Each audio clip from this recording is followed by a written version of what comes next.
Good morning. Okay. All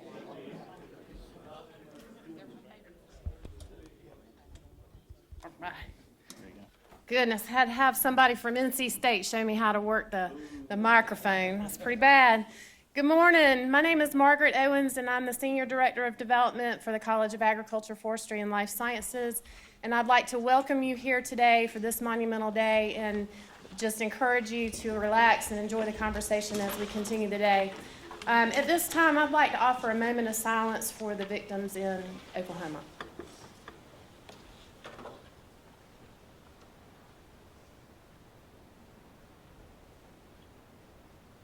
Thank you.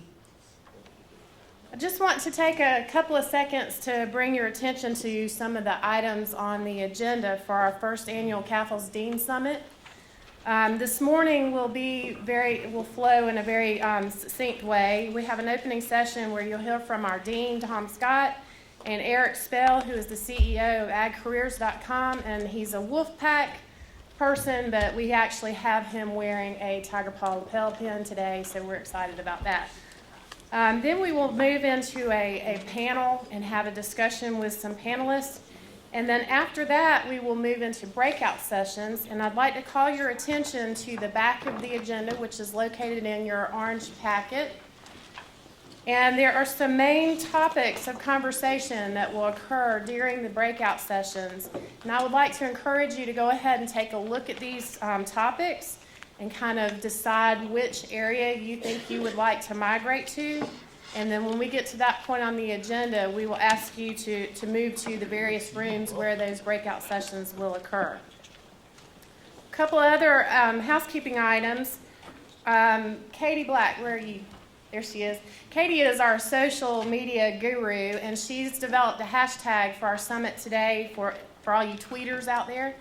And this hashtag is CU Ag Summit. So we've already had some folks that have been tweeting about our summit today. So if you could join in with that, I'd appreciate it. And also, I'd like to encourage you just to put your cell phones on silent. And we understand everybody's busy, but if you need to take a call, if you'll just step to the back, we'd appreciate it.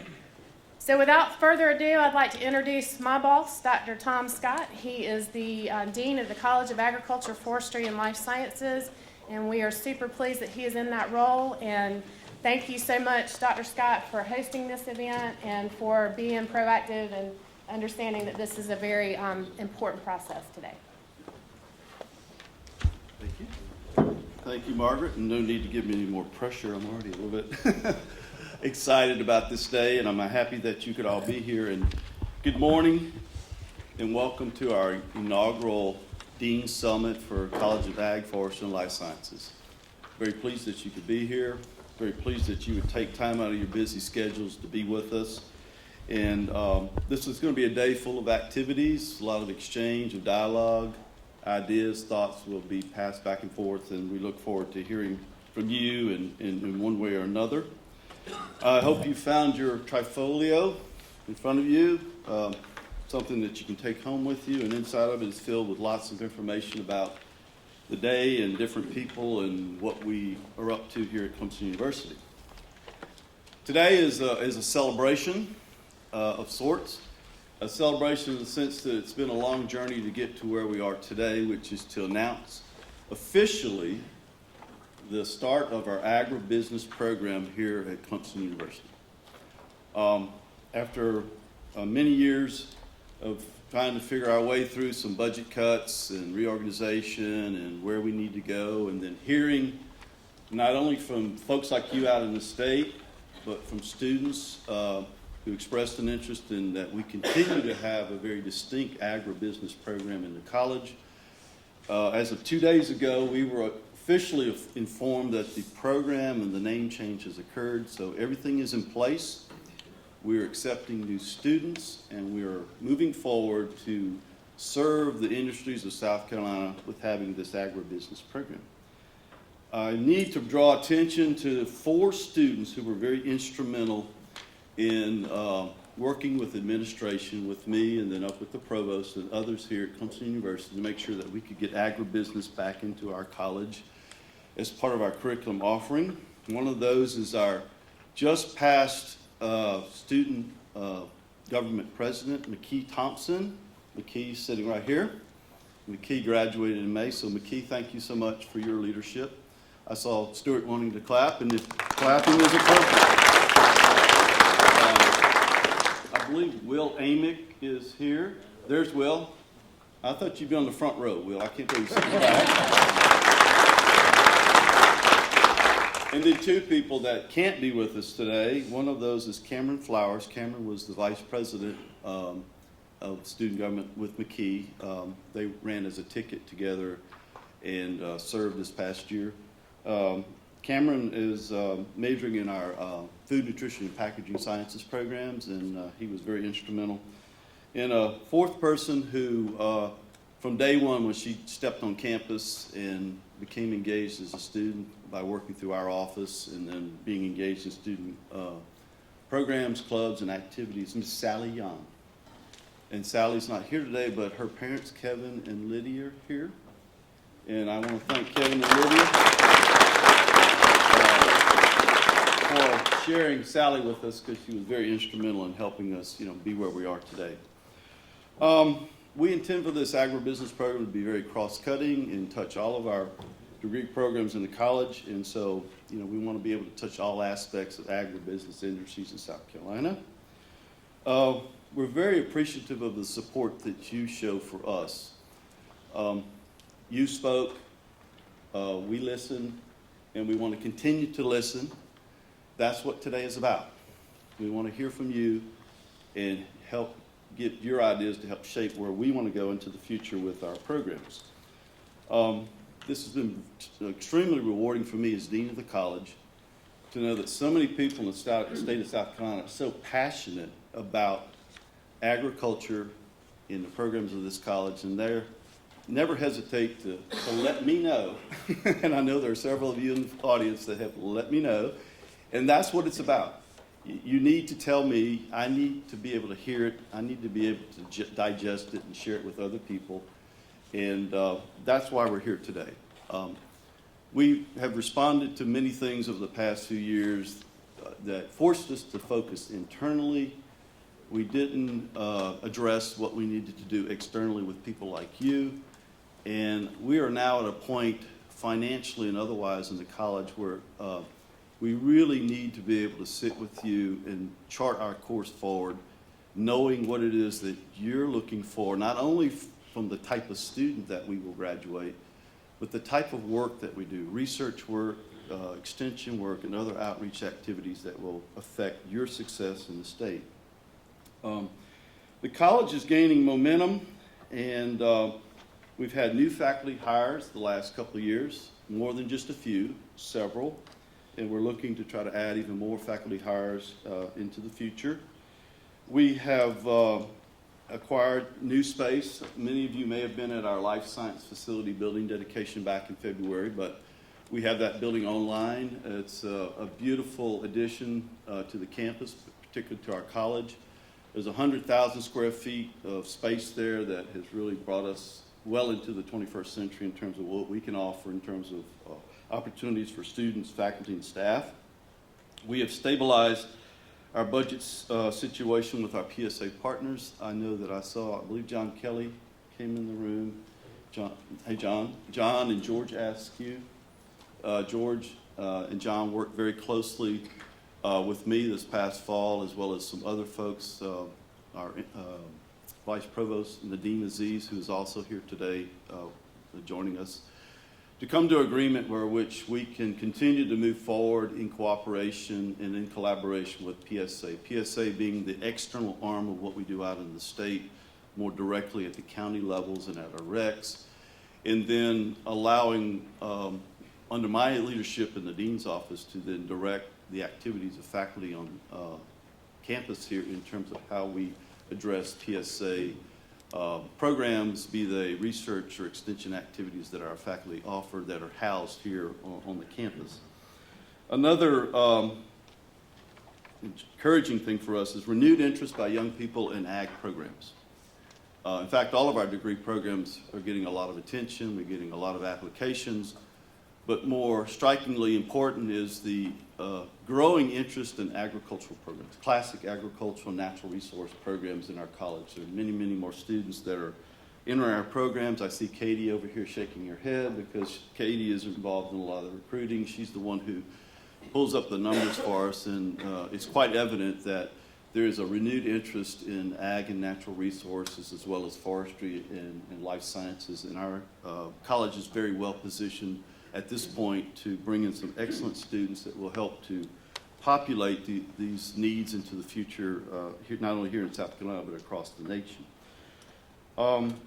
Again, let me just reiterate, our primary goal today as faculty administrators at Clemson is to listen and to hear from you. And one of the things that we do here at Clemson is we're operating on a new model, and we want to describe what our model is so that you understand how we finance our way forward and how we deliver our programs. In this current economic environment, we've all had to tighten our belts, and higher education is no exception. We're still having to tighten our belts each year as we move forward. I've asked my leadership team to work with me to devise a way in which we can make the college fiscally sound in the midst of the declining state and federal funding that we see in higher education. Our method of operating is a bit different than when we attended, and I say we, I see some gray hair in the audience, when we went to school, and maybe those that haven't quite gotten to the graying of the hair stage, but state and federal funding for colleges of ag, forestry, and life sciences were much more flush, and we had lots of opportunities, and we were able to work with our PSA partner for them to help us leverage a lot of what we did through the college. We, on our side, have, as I said, tightened our belts. PSA has tightened their belts. But through it all, we've sought efficiencies, and we've sought ways in which we do not abandon our land-grant mission, and that we want to continue to deliver upon our land-grant mission to everyone. Again, we have smaller allocations from the state and federal side. We depend more heavily on student tuition as a major source for our operating funds. We can only raise tuition so many dollars, so we're not going to price Clemson out of the market for people. We still need to make it affordable for folks. But the bigger part of what we do, and I always kid Margaret, this is why we hired her, is that we have to establish more external partnerships with major donors and other individuals that are interested in investing in the College of Ag, Forestry, and Life Sciences. For people to be interested in investing in our future to help us finance our programmatic needs into the future, you want to see a return on your investment. And that's why we're starting today by having this meeting, and we'll have another one next year and the year following and every year into the future, so that we can help keep our finger on the pulse of South Carolina and what it is that we need to do to deliver on our end to help make you successful, contributing to the economy of South Carolina. Let me just state briefly that we're in a bit of a significant change in leadership at Clemson. As many of you know, President Barker has announced his resignation after 14 years of service in that role. He will be returning to a teaching position in the College of Architecture, Arts, and Humanities, which obviously is his true passion, is to work with students and to practice architecture. We also have learned recently that Provost Helms will be retiring on June 30th after 40 years of service to Clemson University, so there is a change occurring in Sykes Hall that we are preparing for. What we do know about the search process for the president is that the committee has been assembling. They are continuing to collect information and input from people as they develop a job description, so to speak. I believe they will have access to a search firm. However, I did receive a letter 2 days ago from the chairman of that committee, Trustee Smythe McKissick, that they will be seeking input from people in the next few weeks. So folks may be getting telephone calls and other opportunities to offer input into the characteristics that many of us would like to see in the next president of Clemson University as they commence with that search process.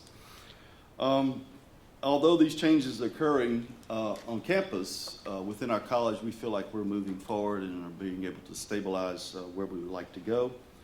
And we have many opportunities to grow enrollment in many of our under-enrolled areas of the college. We've been working with upper administration to work with them to strategically bring more students into our traditional ag and natural resource areas so that we can populate them with good quality students that will help us continue to move forward and offer those very important degree programs that affect everyone in the state of South Carolina, in addition to what we do in our life sciences side of the college.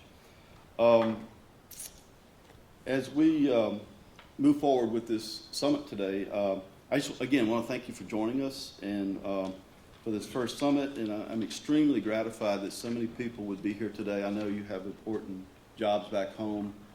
Many of you are trying to get crops growing in the fields. I know many of you work at the state and federal level, and you've taken your time to be here, and that says a lot to us. It says a lot to me that you have that much interest in Clemson University, and particularly this college, that you would be here today and be a part of this process. It'd be unforgivable for me not to mention the genesis of this summit idea. And I need to thank Commissioner Hugh Weathers for his part in that.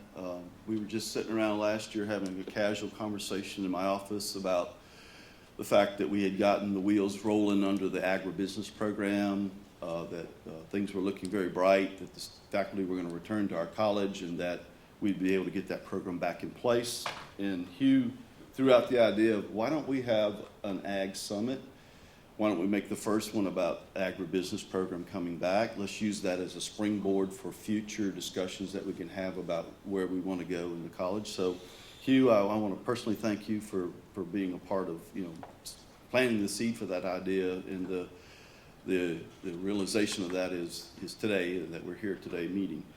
As I mentioned, into the future, as we get ideas at the end of the day that we can go back and address and tackle over the year, we'll come back to you next year and tell you what we were able to accomplish off of those. And the next year, we'd like to have some other topic that we can share with you.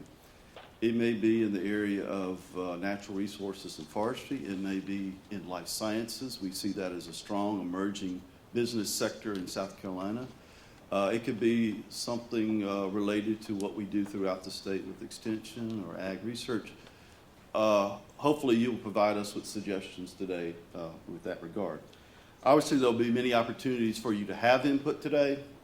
Ask questions of the panel, ask questions of any speaker. We also have in your trifolio a "We're listening" card. If you prefer to just write something down and leave it behind with us, I think there's a basket back here by the camera. You can drop those in there. There will also be other baskets around so that you can conveniently leave those comments behind for us to consider. And I think it would be very important for you to communicate with us in any way that you feel comfortable in letting us know what your ideas and thoughts are. Before I go any further, I'd be remiss not to thank my staff. Many months of preparation for this, many long hours, a lot of good thought process went together, and they know who they are. If they would stand right now so they can be recognized, I'd like for you to see who these people are that have been so vital to helping us get this program together. So with my staff that helped put this program together, please stand.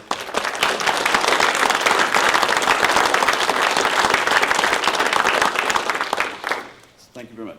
So my charge to you is that through this summit today, we'd like to share ideas in a very positive manner to help us identify the new initiatives for us to better serve the state of South Carolina as a College of Ag, Forestry, and Life Sciences of a land-grant institution. Again, thank you for committing your day to be here. And at this time, I would like to introduce Mr. Eric Spell. Eric is the president of agcareers.com. He is going to come forward and make a presentation, and he will serve as our moderator throughout the day along with his staff. So Eric, if you would please come forward at this time.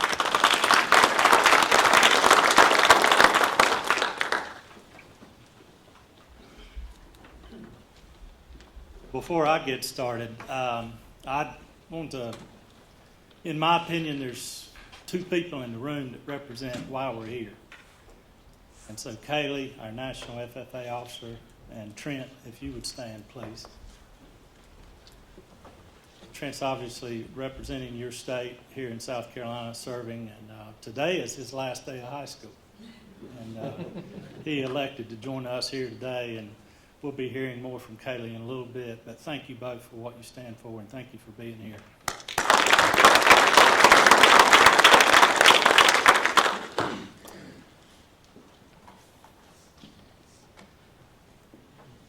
Had the opportunity last night to share a meal with a few of you, and Commissioner Weathers made a statement that my team knows that I like to get coined phrases, and I think it's very representative of what in agriculture sometimes we fall behind. And his statement was, good things just don't happen. Often in times of agriculture, we've been accused of reacting to bad press, whether it's salmonella or things such as that. And I want to commend Dean Scott and his staff for pulling this together, because we're here today capitalizing. I don't think there's ever been a time in agriculture where as exciting things are happening. There's a huge demand for protein, fiber, and food across the world.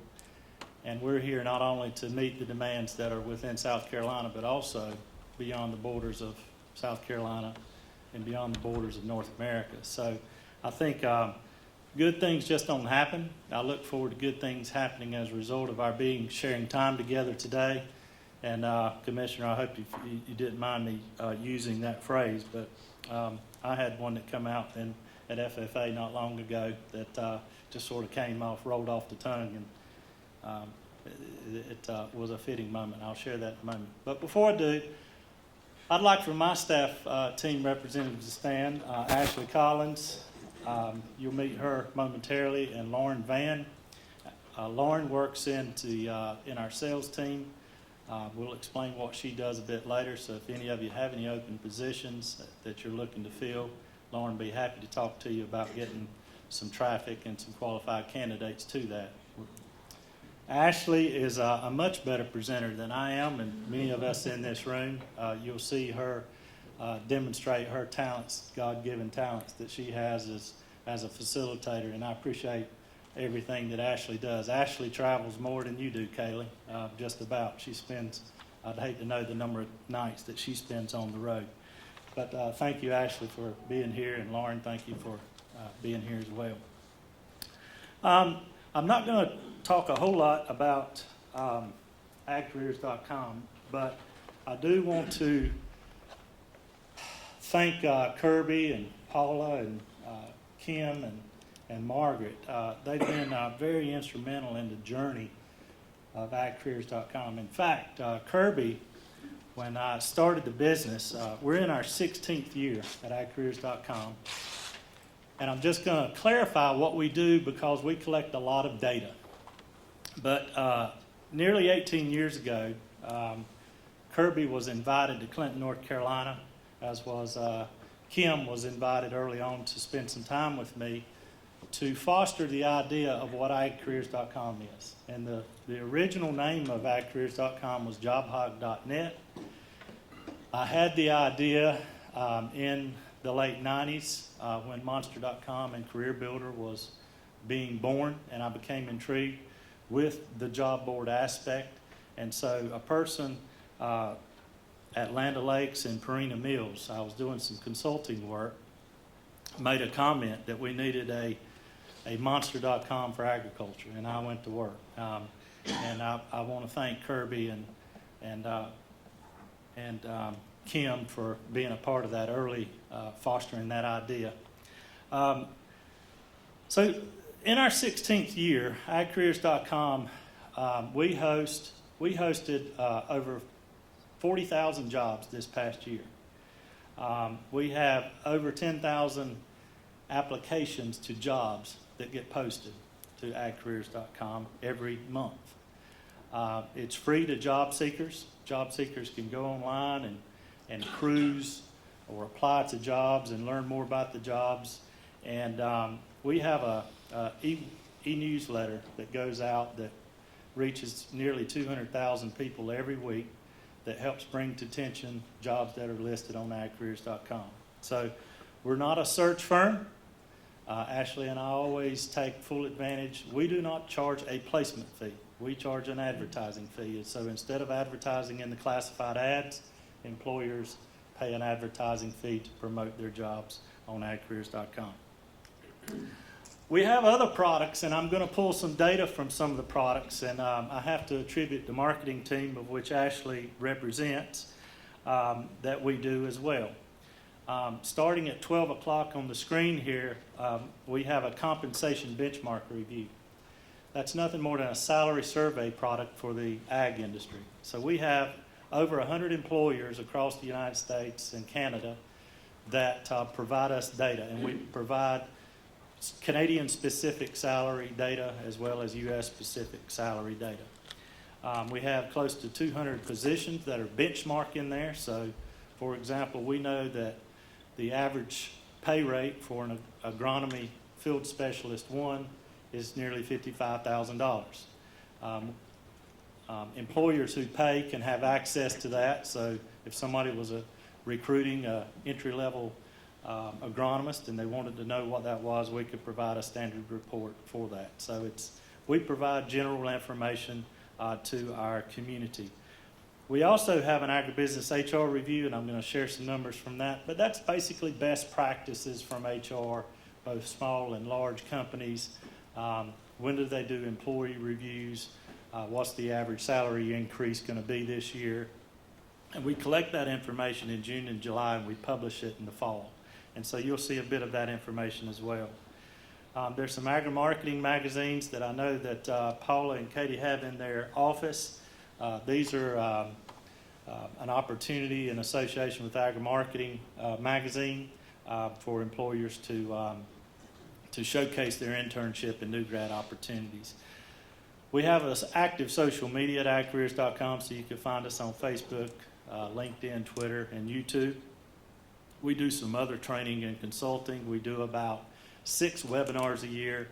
And our University Partners Initiative, Ashley works really hard on that. We're a great community for advanced degree programs in ag to promote their advanced degree programs. And every year, several members of Dean Scott's staff have been to our Ag and Food HR Roundtable. We have that every August, in which we have nearly 200 HR professionals and academic professionals and staff from universities get together and talk about the recruitment and retention of talent in agriculture. So with all that being said, beyond the job board, we are a content provider to the ag industry. It's important for us to identify gaps and opportunities, and we have, I mentioned that we have 45,000 jobs. We produce a job report every year, and you'll see some of that information. These are some of the clients. These are some of the clients that use us. You recognize some of those names. We have about 3,000 employers that use us annually, but these are some of the more recognizable names that you might see. So Ashley, actually, I have to give her credit for some of these next slides. While cows and plows is part of production agriculture, it's time for us to really step out front and recognize that there's more opportunities. The fact is we have fewer and fewer young people growing up on farms, and we have to be conscious of how we represent opportunities to them. We were talking about last night a custom applicator. While some of us in the room today know what a custom applicator is, and that's a well-paying job and it's in high demand today, not many people have grown up around that and understand what a custom applicator is. And so our technical schools, which is where those are going to come from, our degree programs at 2-year schools need to become increasingly better on how they represent such opportunities.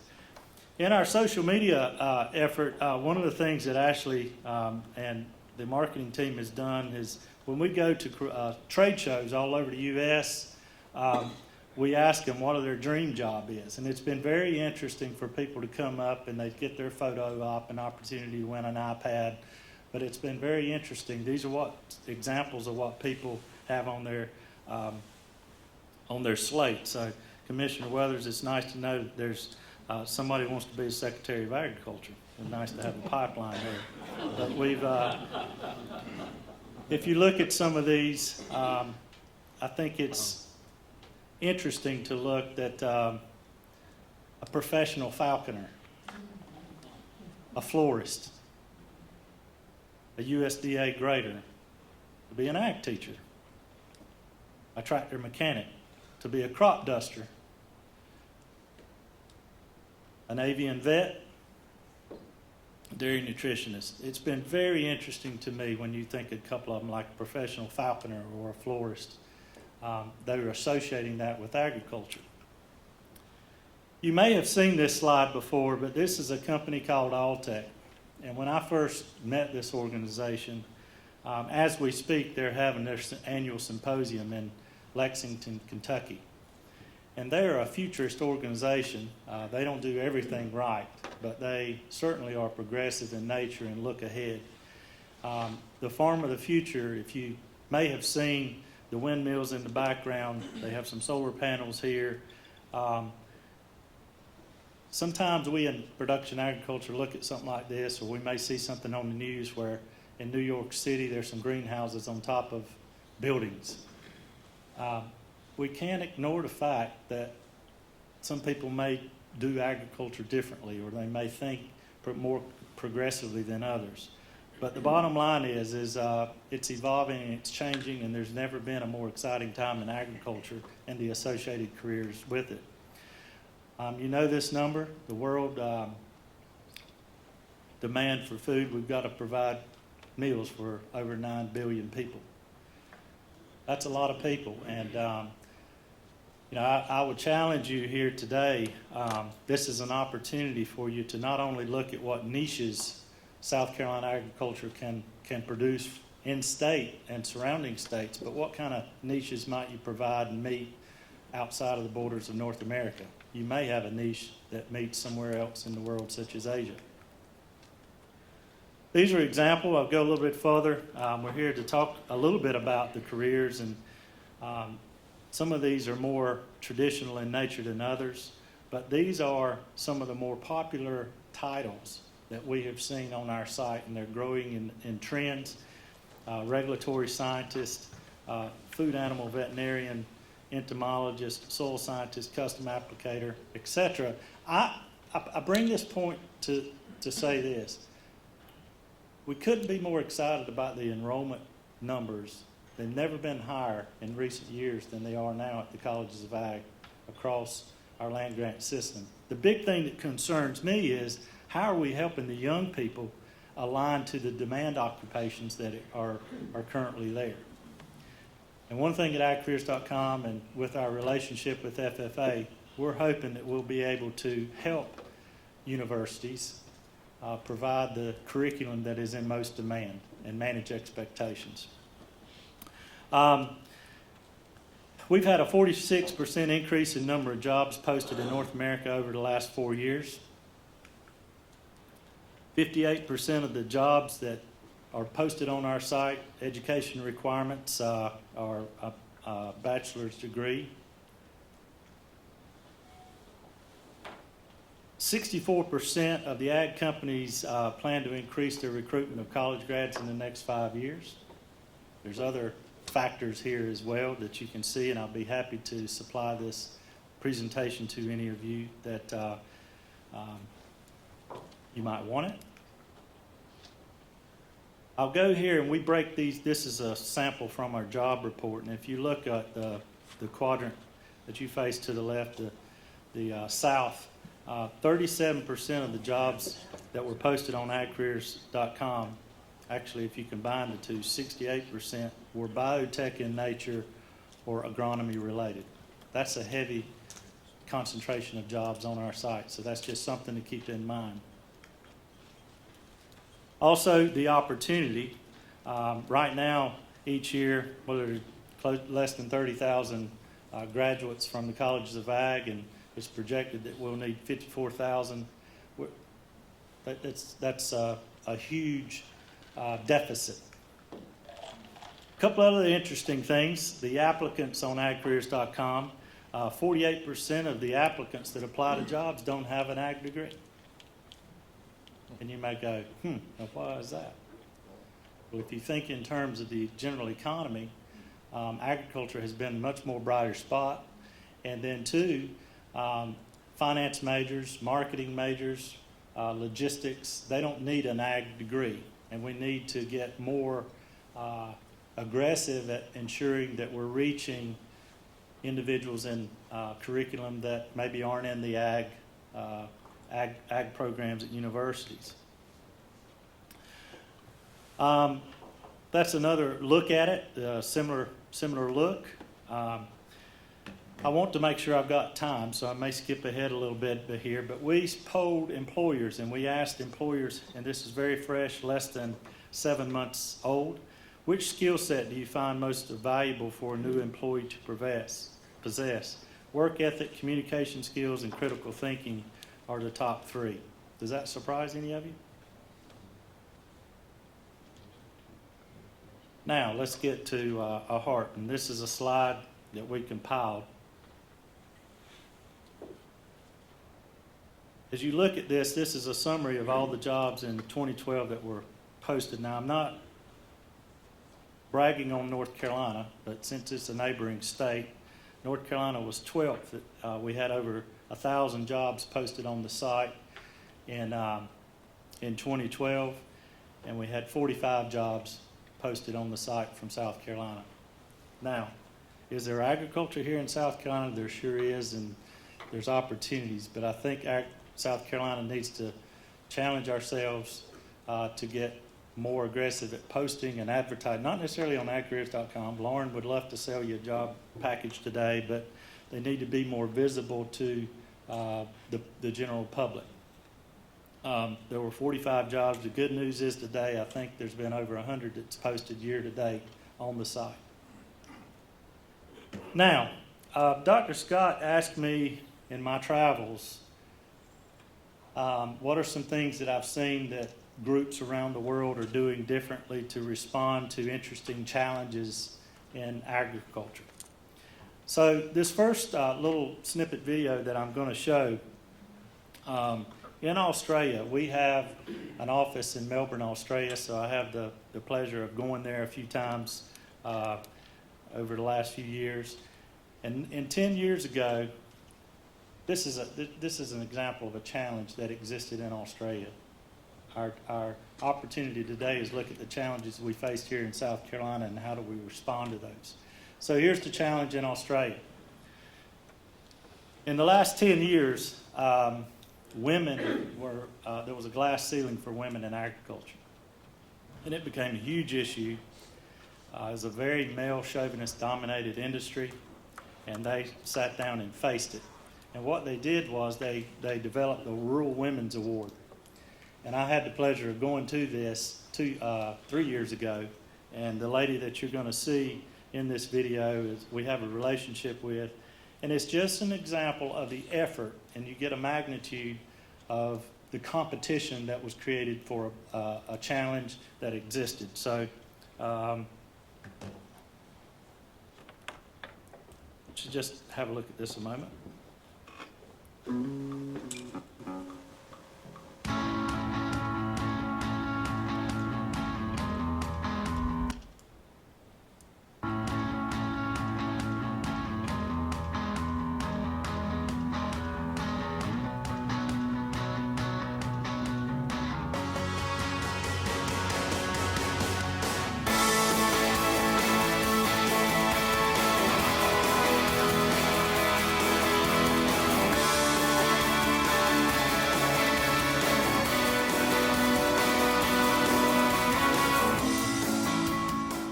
Women's Awards celebrate the vital and unique contribution women make to Australian agriculture, natural resource management and rural communities.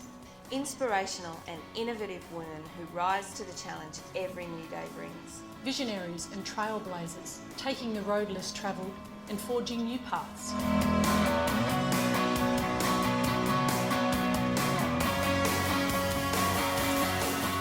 Optimistic and confident, We focus on strengths, not weaknesses, and see opportunities where others see risk. Challenging stereotypes, driving change, and daring to believe we can make a difference.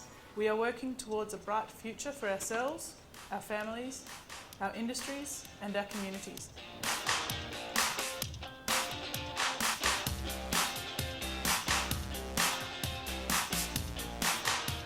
Through natural disasters and economic crisis, technological and environmental challenges, the tyranny of distance and glass ceilings. We have the drive and determination to realise our potential and be role models for tomorrow.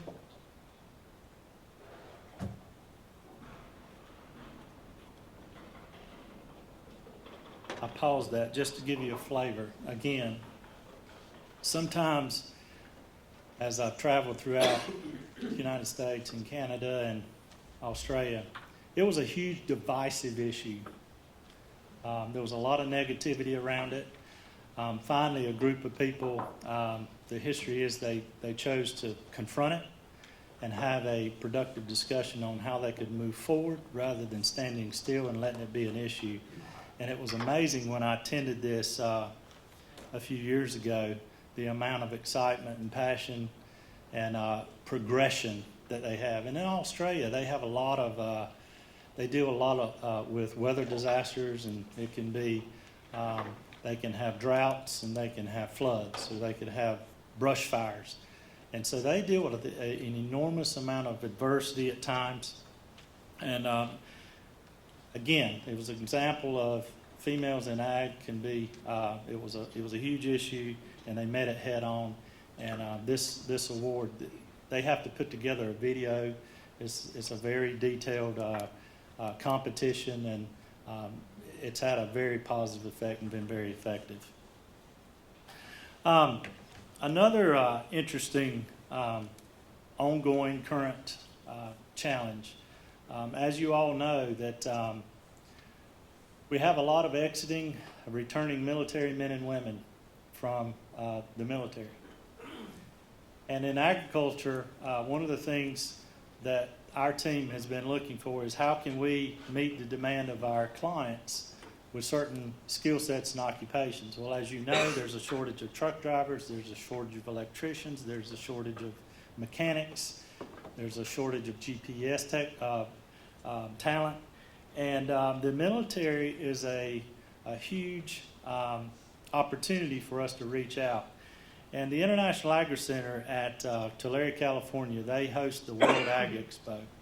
And for the last few years, they've had this Ag Warriors initiative, and it's a philanthropic reach out to Arizona. Arizona and California have the largest returning military men and women, and they're reaching out. They're using the Ag Warriors initiative to reach out to these returning men and women. And not only are they reaching out to them, but they're helping align them with their GI Bills to attend 2-year and 4-year institutions to place them in the pipeline of agriculture. And here in a few weeks, you'll see a little bit more, hopefully if you follow agcareers.com, you'll see a little bit more related nature to Ag Warriors. So that's another example. The Illinois Ag Education got very progressive about the number providing content to the general public in the state of Illinois, and they went as far, in addition to updating their website, they developed an app for the iPhone and iPad. And the app, you can get the app and be aware of what the new and exciting jobs are, whether you're a young person or an experienced professional. And Ashley and our team work with them, and that app links directly to jobs listed on agcareers.com. So that's a progressive idea. Now, Dr. Scott mentioned, I'm not going to really precede this video. You say, well, gosh knows, he's got Dr. Seuss. What in the world is he showing that? As you look at this video, and all of you think about the history of South Carolina agriculture and where it's been in many years and where it is today, I want you to think about, and I challenge you to think about, what are potential opportunities and what are potential constraints. And I may not show the entire video, but I am going to close on this and turn it back over to Margaret But I hope that you find this interesting and thought-provoking as we go through the rest of the day.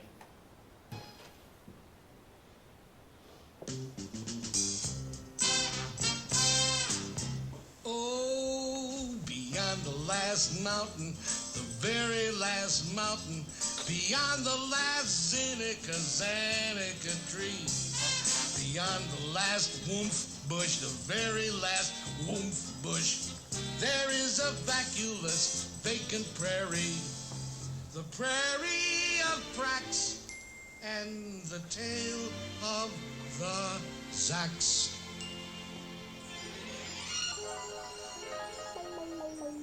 One day, making tracks in the prairie of Prax, came a north-going Zax, a north-going Zax, and a south-going Zax, a north-going Zax, and a south-going Zax. And it happened that both of them came to a place where they bumped. There they stood, foot to foot, face to face. Look here now, the north-going Zax said. Hey, say, you are blocking my path. You are right in my way. I'm a north-going Zax, and I always go north. Get out of my way now and let me go forth. Who's in whose way? Snapped the south-going Zax. I always go south making south-going tracks. So you're in my way, and I ask you to move and let me go south in my south-going groove. Then the north-going Zax said with north-going pride, I never have taken a step to one side, and I'll prove to you that I won't change my ways if I have to keep standing here 59 days. And I'll prove to you, yelled the south-going Zax, that I can stand here in the prairie of Prax for 59 years. For I live by a rule that I learned as a boy back in south-going school. Never budge, that's my rule. Never budge in the least, not an inch to the west, not an inch to the east. I'll stay here not budging, I can and I will if it makes you and me and the whole world stand still.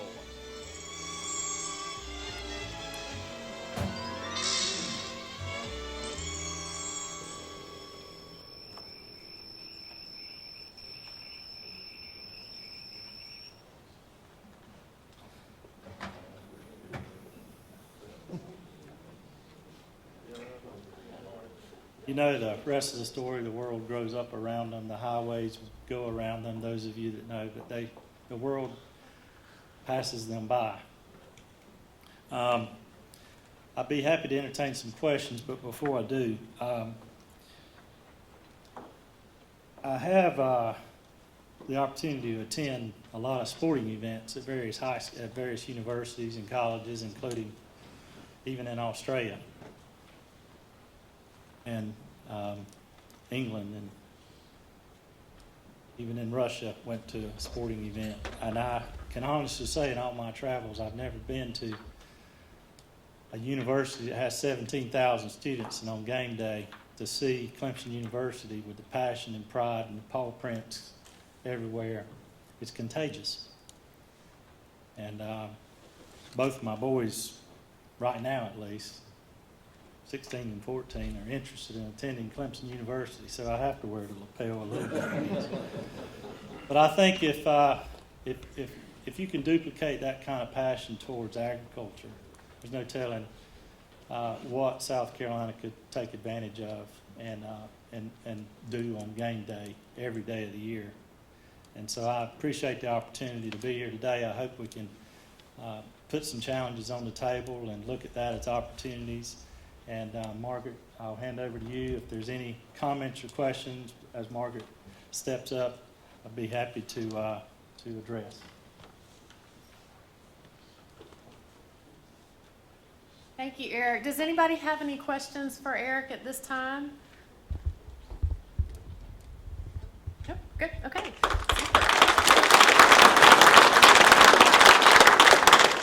Eric and I have known each other for many more years than I'd like to admit. So Eric, I appreciate you being here today and sharing your wisdom with us.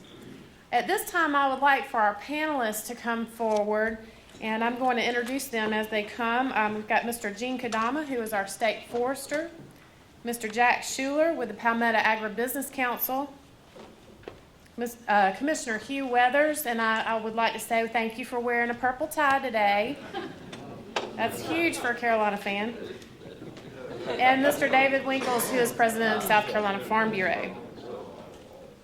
I'd also like to introduce you to our moderator, as Eric mentioned earlier, Ms. Ashley Collins with agcareers.com. So as they are making their way forward, I'd like to point out a couple of key items in your trifolio. First and foremost, the Tiger Paw pen that Eric just mentioned. Excuse me. NC State grad at work again. So if you haven't found your lapel pin, put it on, show your Tiger pride. Also in your packets is a We're Listening card. Feel free at any time to share your ideas, your thoughts, your questions with us, because we want to listen. And Kirby has a basket in the back that we will collect these, and even some of these questions could be addressed this afternoon. So feel free at your convenience to fill those out. And also inside of your packet are the bios of our panelists here today. So thank you so much. At this time, I'm going to turn it over to Ashley, and we'll move forward. Well, thank you very much, Margaret. And it's nothing like having your boss get up here and set like a really high mark by telling everybody that you're better than him at doing something that he just did in front of everybody. So now I've got this huge expectation to live up to. But you're not actually going to hear me talk that much today or this morning, because this is an opportunity for you guys to talk and to start the beginning of some of this dialogue with these influential members of agriculture in South Carolina.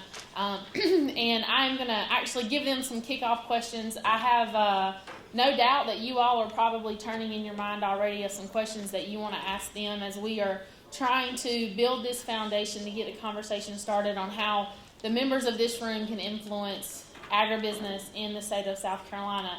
I will, since you have the bios of all of our panelists, I'm not going to go through each of those. I will tell you a little bit more about myself. I am originally from North Carolina, and I currently reside in Georgia. So the best thing I can tell you about South Carolina is I drive through this state quite a bit, and I give you a lot of my gas dollars. So I appreciate you guys having a little cheaper gas than what we have in Georgia or North Carolina. I always stop in South Carolina to refuel my vehicle on the road. So, but I have been with Ag Careers for almost 10 years, and the area of our business, I know Eric mentioned me quite a bit in his presentation, but the area of our business that I really focus on is our college and university initiatives. It is a great passion of mine to get more young people into agriculture and get them excited about the opportunities in our industry.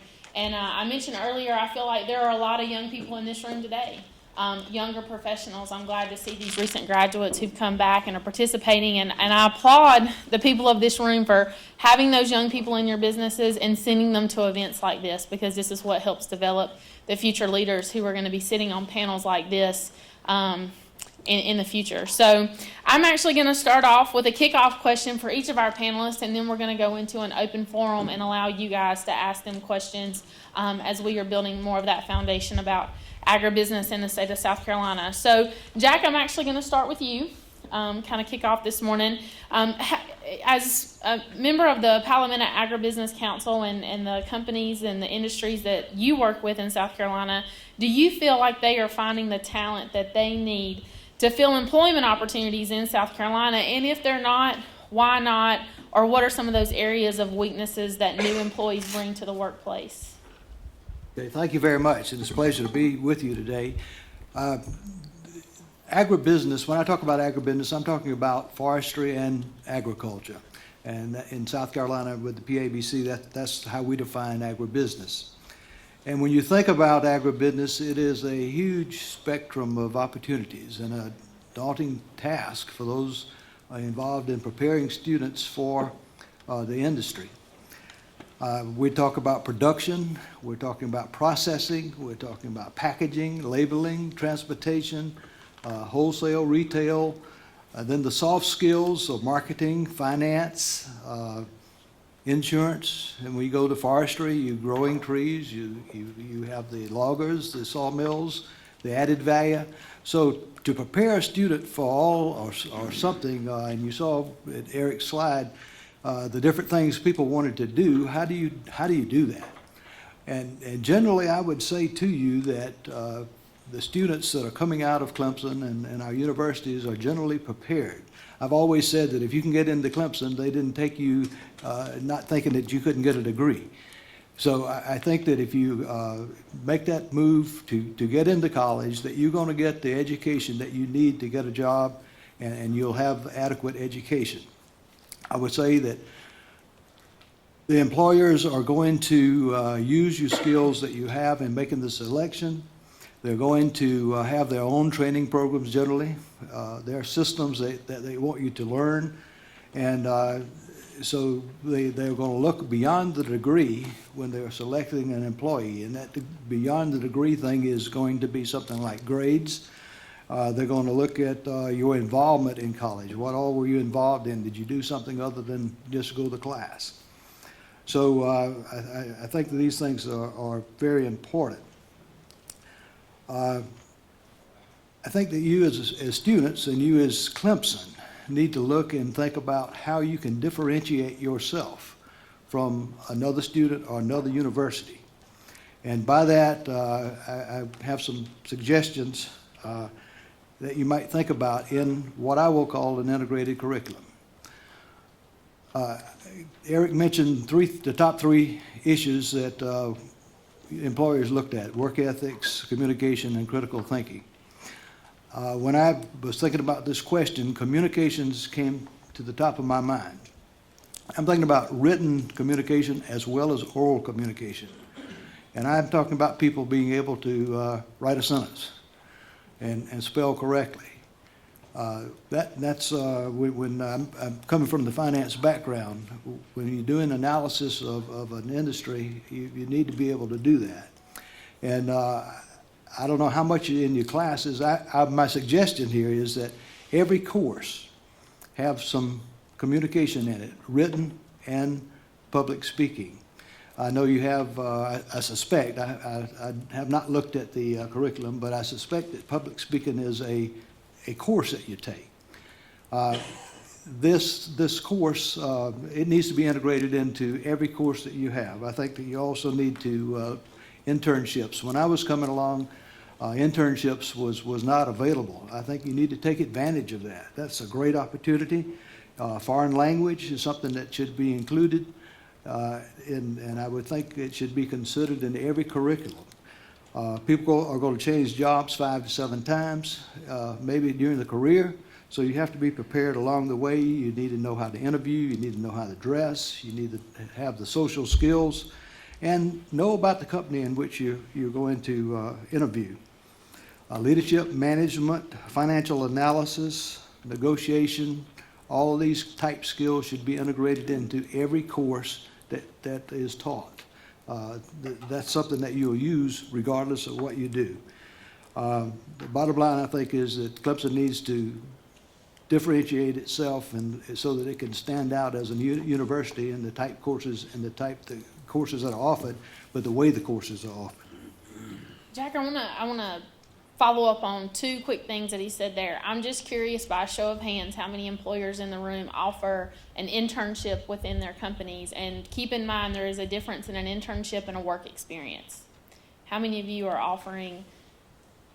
Okay, that's a good show of hands. So maybe when we get into conversation, we can talk about that a little bit more. And then also, some of the stuff that he was saying there, I live by a motto when I go out and speak at high schools and colleges and universities, and I tell students, your degree that you have from that university that you're going to might get you, it's probably going to get you an interview, and it very well may get you the job, but your employability skills are going to be what means whether or not you keep that job. And I think a lot of you in the room probably have seen that with employees that have come through your places of business. And so Jack hits on some very good points there about integrating that more so into the curriculum here at Clemson to ensure that more Clemson graduates are successful as they go out into the workplace. So, and again, just kind of setting the stage here for some questions later. Commissioner Weathers, I will go to you next. We'll just kind of go here in line. my question for you, what type of ag-related businesses do you feel really thrive in South Carolina, and what are some of the struggles that they're maybe facing because of things like human capital or infrastructure or resources that could help grow agribusiness in South Carolina? Thank you, Ashley. I think the ones that, I can list the industries and that type of thing, but I think the ones that will thrive sort of have a basic understanding of the principles. You see my resume, so you know there's some dairy, so let's use a three-legged stool analogy.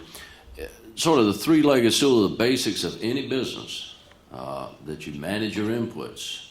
And inputs today, not just your natural resources, but their labor inputs. And all of the things that go into producing that final product, be it a product, be it a service, be it what your product mix is. The second is your financial management, that you understand that nothing will get done without capital, and managing the capital and being responsible not only for your borrowed capital with your lender or with investor capital, which I think will play a much more critical role in the next 10 years in South Carolina agriculture than it has previously. And the third is a marketing stool, but a leg of the stool, but it's not just making a margin on your commodities, having your product stand out as unique, but now I think it's critical that we all understand that marketing our industry is just as important to clearing hurdles out of our way.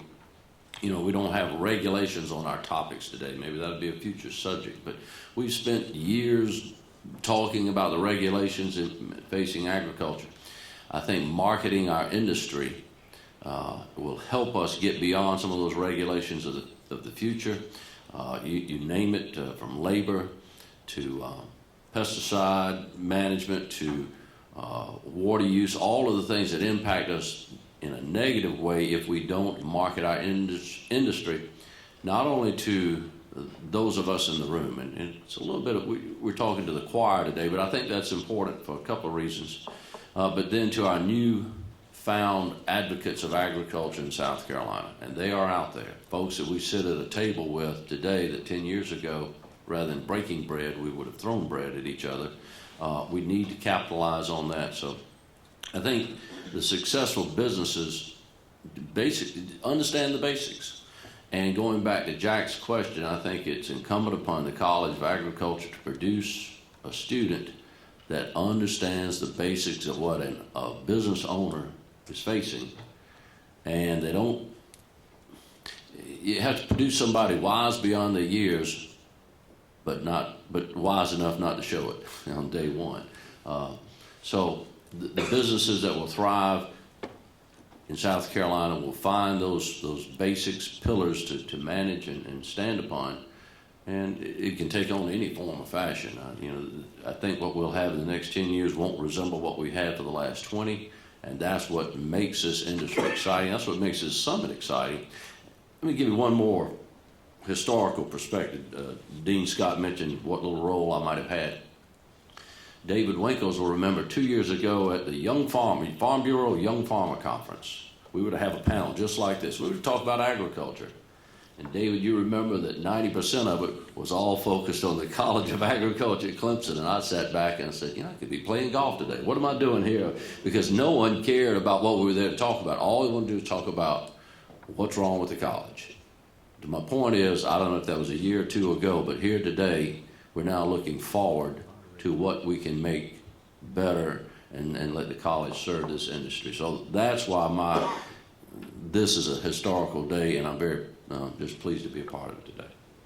Very, very good comment there when he mentioned about being wise beyond their years, but wise enough not to show that on the first day. I think we probably have all struggled with those new employees within our companies who have a sense of entitlement when they come into the workplace, and helping them balance that as young professionals. So good point brought up there, and it leads a little bit into a question I have for Eric. One of the things that we've had the privilege at agcareers.com to be involved in, a lot of states have developed young leader academies for agribusiness young professionals who are alumni of colleges, and sometimes they're housed within the college.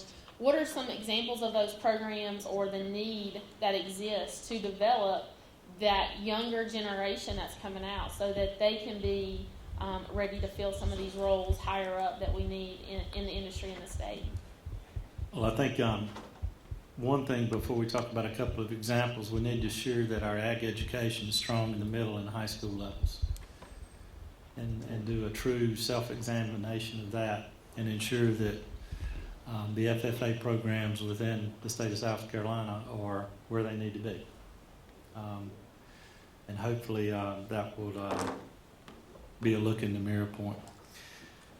Oftentimes the question that Ashley has posed really caused me to think, and what happens all too often in most states, and this isn't necessarily restricted to one or a few states, is when we employ the young people out of university or two-year college, they get into the company or organization or employer or association or government area, and they only at trade shows or conferences do they have a chance to interact over in their 20s.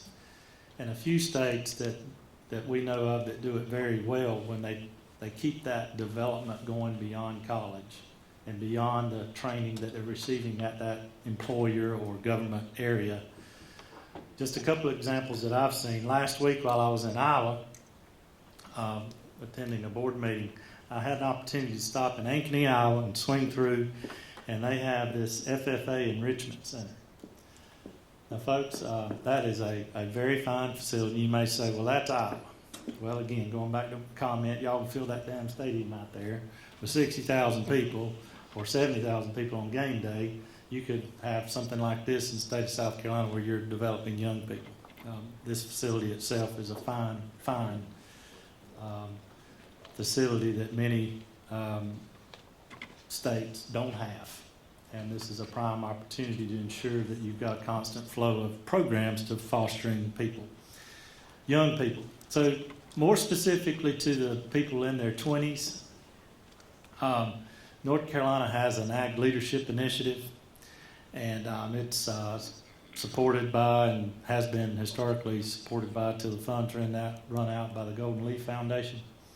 And they have an application process, and the person in their 20s, more times than not, get elected, and they serve. It takes a year. They have different development opportunities to go through, and that exposure, they come together for a week.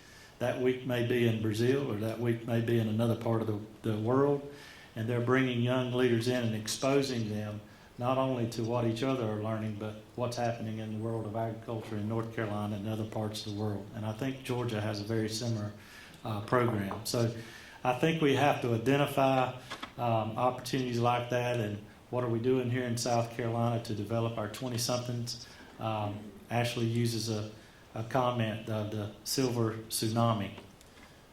And you may think of what the silver tsunami is, but some of us with gray in our hair up here, we're going to be moving on. And it's our duty to ensure that we're developing our young people to take our place.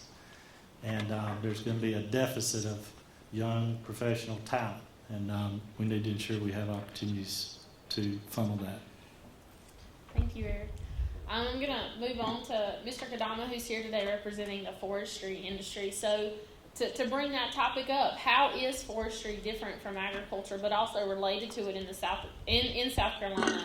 And how is it different in South Carolina than it is in other states? Because it's obviously a major player in this state. I was flipping through the magazine that's in your trifold brochures, and it lists forestry as the #1 ag program in the state. So what is forestry doing, and how can it add to South Carolina's agribusiness? Thanks, Ashley. And like the others, I'm really happy to be here. Appreciate the opportunity to participate. Both industries, ag and forestry, are really critical to the state of South Carolina. They're very similar in the amount of economic impact. They're both land-based, and we think about the state having about 19 million acres of land, a little over 13 of that is forest, and a little over 3 to 4 is in ag. So you got most of the state either in ag or forest, and I call it the ideal industries for the state because they produce economic impact and jobs, and while taking care of the environment. and allowing other industries to be attracted to this state.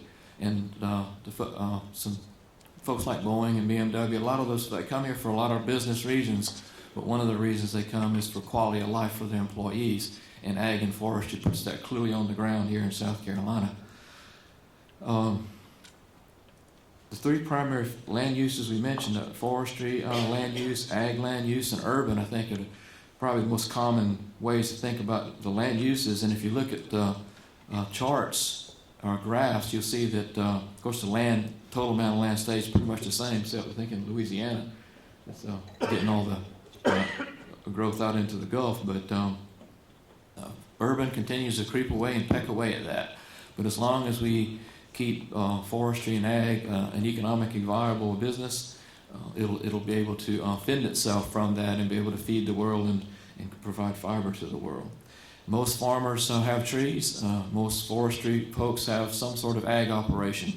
So they're very closely entwined, but we do know there's difference. And thinking about the primary differences, it's probably one of the simplest things is that you're dealing with perennial plants versus annual plants. That's a huge difference. And the length of time for crop production is decades for forestry and seasons for ag. So it requires a different level of intensification or intensity of management. Forestry deals with a lot of natural forest as well as what we call artificial regeneration, whereas most ag is I'd call artificial or man greatly impacted by what man does to it. Forestry is a little bit different from the standpoint of societal impacts. I know ag has to deal with such things, but forestry almost has to have and maintain a social license. You've seen places in the Pacific Northwest where forestry essentially shut down by lack of societal license and the ability of the public to stop what's going on there. That won't happen in the east and the south, thank goodness, because most of the land is owned by private landowners. So that's a really big strength here in the south. And across the east is the land is owned by private individuals who can work within the free market and do what they wish within their land as long as they do it in an acceptable manner. Forest products are heavy to commodities. They don't go straight to the customers a lot of times, whereas farm products do. That's a big difference. So they're different in a way, but they're extremely closely related, and we can be very good partners to move forward. As far as how forestry in South Carolina might be different from other states, the way we typically think about forestry is you think about it by regions, and if you look around what we consider the 13 southern states, we start at Virginia and just swing around and go as north as high as Tennessee and Kentucky and out to Arkansas, Oklahoma, Texas, and around the Gulf and back to here. It's very similar in that region. The difference being primarily around what species are you primarily managing, hardwood versus pine, but very similar there. And then when you get out to the other regions, y'all know that's quite a bit different in the Lake States, the Northeast, the Southwest, and the Pacific Northwest. And a lot of that has to do with terrain and topography, weather, and species that are growing there. But here in South Carolina, we have some very big strengths. Species composition. About half the land here is in hardwood types and about half is in pine types. The soils are very fertile here. We have some of the best pine growing land in the world, and that's not an exaggeration, right here in the coast of South Carolina. We have access to the ports, and Charleston Port is a tremendous asset to forestry as well as agriculture. We have a lot of mills here. During the recession, many mills, some states lost up to 40% of their mills, primary mill consumption during the recession. South Carolina didn't endure that. And some of that's a little bit luck, some of that's a little bit planning. We have 7 pulp and paper mills here, which create high value use for the product. We have good infrastructure generally, needs some improvements of course, but it's laid out well. We have a right to work state. We have a favorable societal condition. We don't have extreme environmentalists like you find in the Pacific Northwest. Most folks understand what's going on here. So that private ownership is key, and 88% of the forest land in South Carolina is owned by private corporations or individual. 90% of the wood that's used by the mills come from that land base, so they are critical to this industry growing and being successful. And to kind of close up, the South produces more wood than any single country in the world. And the key word in that is produces. Not doesn't have, it just produces more wood for the reasons we just talked about. And for our students to be involved in that, I was thinking about some of the things that Hugh mentioned there. And another way to go about that is to think about Colin's book, Good to Great. And he suggests that businesses do things that meet three characteristics where the circles overlap. And I suggest that students and individuals do the same thing. Do things that you have passion for, that you wake up in the morning and you think about at night. You want to do it. Things that you're skilled, that you have the knowledge to do it. And things that drive your economic engine. Something that drives the finances. Hugh talked about financing capital. Where those three circles meet, that's pretty much where a business ought to be or a person ought to be. And if you think about what needs to be, the students need to know here, if you start at the very bottom, you've got to have the technical skills. You've got to understand the sciences. You've got to know what you're doing out there to grow whatever crop it is you might be working with. You got to understand the business around that, because numbers don't work in some situations and numbers do work. You got to know economics and finance. You got to be able to communicate about that. And you got to not only have the ability to communicate, you got to look like you can do it. You got to have form and function there. And as students are here, experience labs, camps, summer camps, co-ops, internships, any of that really, really helps you when you get looking for a job. And you got to know applied technology, not just know about it. GIS in particular, you got to be able to apply it. And I think business leadership, some of the folks talked about that. If there's some way you can throw that in and intersperse that, that would help. And encourage, not everybody wants to be a leader, but at least encourage that. And be mobile. We get foresters, they come out of school, they may have a master's degree, and they want to work in the county where they were born. That just doesn't work in most cases. So be mobile and be businesslike. And as we continue to monitor and match these things together, I think we'll be able to grow this industry. I think one of the things that Mr. Kadama mentioned that is a really good point to think about as you think about marketing and getting more agribusiness and more people excited about agribusiness in South Carolina. He mentioned in the very beginning of his answer there that agriculture and forestry provide that quality of life for other industries who are coming to South Carolina. Like BI and Michelin and BMW and these other large industries or companies that you have here in the state. And when we look at some of those numbers that Eric put up, that 40% of the people who are applying to jobs on agcareers.com do not have an agriculture background, that's because they want to work in our industry because of the quality of life we provide. What a great marketing tool that we've been given in our industry to be able to go out there and say to the public, this is the beauty of our industry. Not only while you are enjoying it, you also have job opportunities and career opportunities and business opportunities to be involved in agribusiness. So that was certainly a great point that you made there in your response, Mr. Kadama.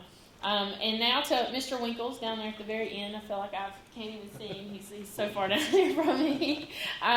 So my question for you this morning is, what type, from a regulatory standpoint, what in your opinion is the biggest hurdle that businesses face when considering South Carolina as their home, since we're talking about bringing more business, more agribusinesses to the state? What are some of those hurdles that they're facing that you are experiencing?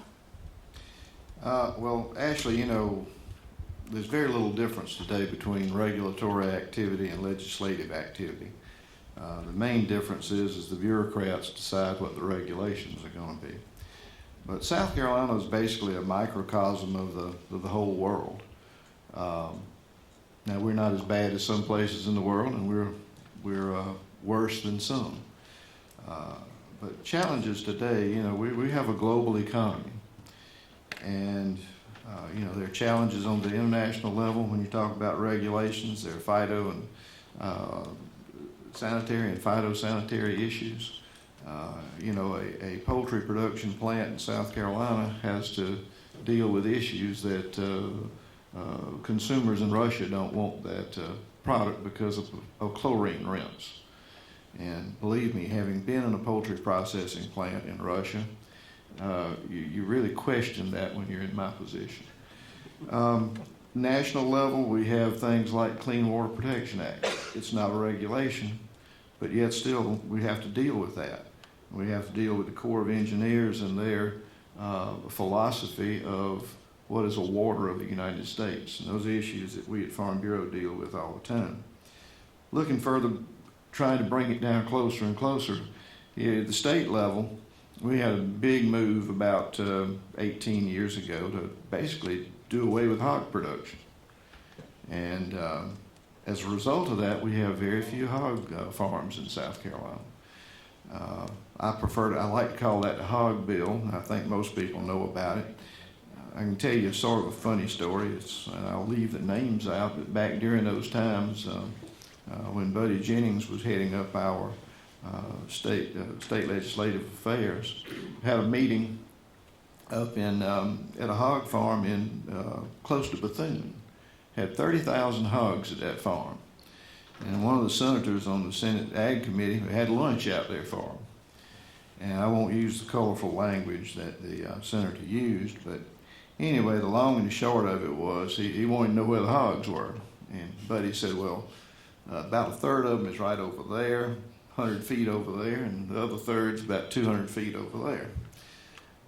And so he came away from that experiencing, understanding that issue had not really been communicated to him real well. So we get to that issue of communications that comes across so strongly. And Eric, that's, a lot of us have problems with communications, and I'm not the least of those that has the problems with communications. But we did temper that somewhat. But before that was all over, we got to talking about setbacks and the issues relative to GIS information and how few hog farms could actually end up locating in the state. And finally, drilling it down to the local level. 3 readings on an ordinance in a county has just the same significance of law that something passed by the Congress of the United States has relative to whether an agribusiness can locate or not, or whether you can cut a tree or not. So it's really a rather complicated question, and it's a simple question. The issue today in South Carolina is that we need people to guide people through that regulatory process. Clemson doesn't have a law school, but where we see a lot of issues today is law schools are turning out people who are advocates for the environment rather than advocates for agriculture. And we need to try to reverse that trend and get people involved. The hearing process today can be overly burdensome, as well as, and I'd say finally, in that regulatory process, we need for agriculture to have the same standing and the same incentives as other businesses. Remember, agriculture in South Carolina is a $33 billion industry employing over 200,000 people. Once we got the legislature in South Carolina to understand that, I think Hugh would agree our lives have been, Hugh and Jean and all of us would realize our lives have been a bit easier. I think, you mentioned there developing those young people to guide that conversation, and that certainly goes back to Eric's question that we asked him about developing those, moving that middle, that those younger leaders that we have out there in the profession. So certainly thank you all for answering those questions. Now we want to get into the heart of it and flip the things to this room and let you all ask questions of our panelists. If you would, raise your hand. I'm going to apologize that I don't know everybody by their first name, so we may get into tie colors and jacket colors and all that kind of good stuff. But if you have a question, and if you have it for a specific panelist, if you would note that in asking your question, what types of questions do you guys have for the members of our panel? Right here, yes. Frank Blum, South Carolina Seafood Alliance, and actually my questions to the commission, whether aquaculture is agriculture. However, by law, you are not tasked with aquaculture. The Department of Natural Resources is. And the Department of Natural Resources does a great job in R&D, and they do a good job of what they do. But they do not do what you people are talking about, agribusiness or the business of aquaculture. and it's kind of floating out there, and we don't have a real emphasis on the business or growing that great potential for protein. Do you have any ideas of how we can get this done? Thank you, Frank. Well, you know, one thing in the department, and we're very careful to recognize this, we do try to create opportunities for our industry. But we have the regulatory side just as critical about food safety. You let one bad thing happen around food produced, grown in South Carolina, and all of the work that we do to say we produce a quality product, you know, gets set back whatever amount of time. So we're very careful, even within our responsibilities, to keep those missions separate. Yeah, I agree that, and in the industry, as President Winkle said, has come along because of the platform that we're trying to speak from, an economic platform for our state. It has brought more attention, not only to the industry, but to the advocates of agriculture and the Department of Agriculture. With those changes, I think more of those responsibilities will come to the department, but we're still catching up. We are still trying to get on an even playing field in terms of the perception of what we do, its importance, as to that of DNR, DHEC. I think our efforts have been more successful on the opportunity side with commerce and the things we met yesterday to talk about agribusiness development the next 5 years. So on the regulatory side, I think we've still got some catching up to do to get our industry regulated and managed by those of us who probably know a little bit more about it.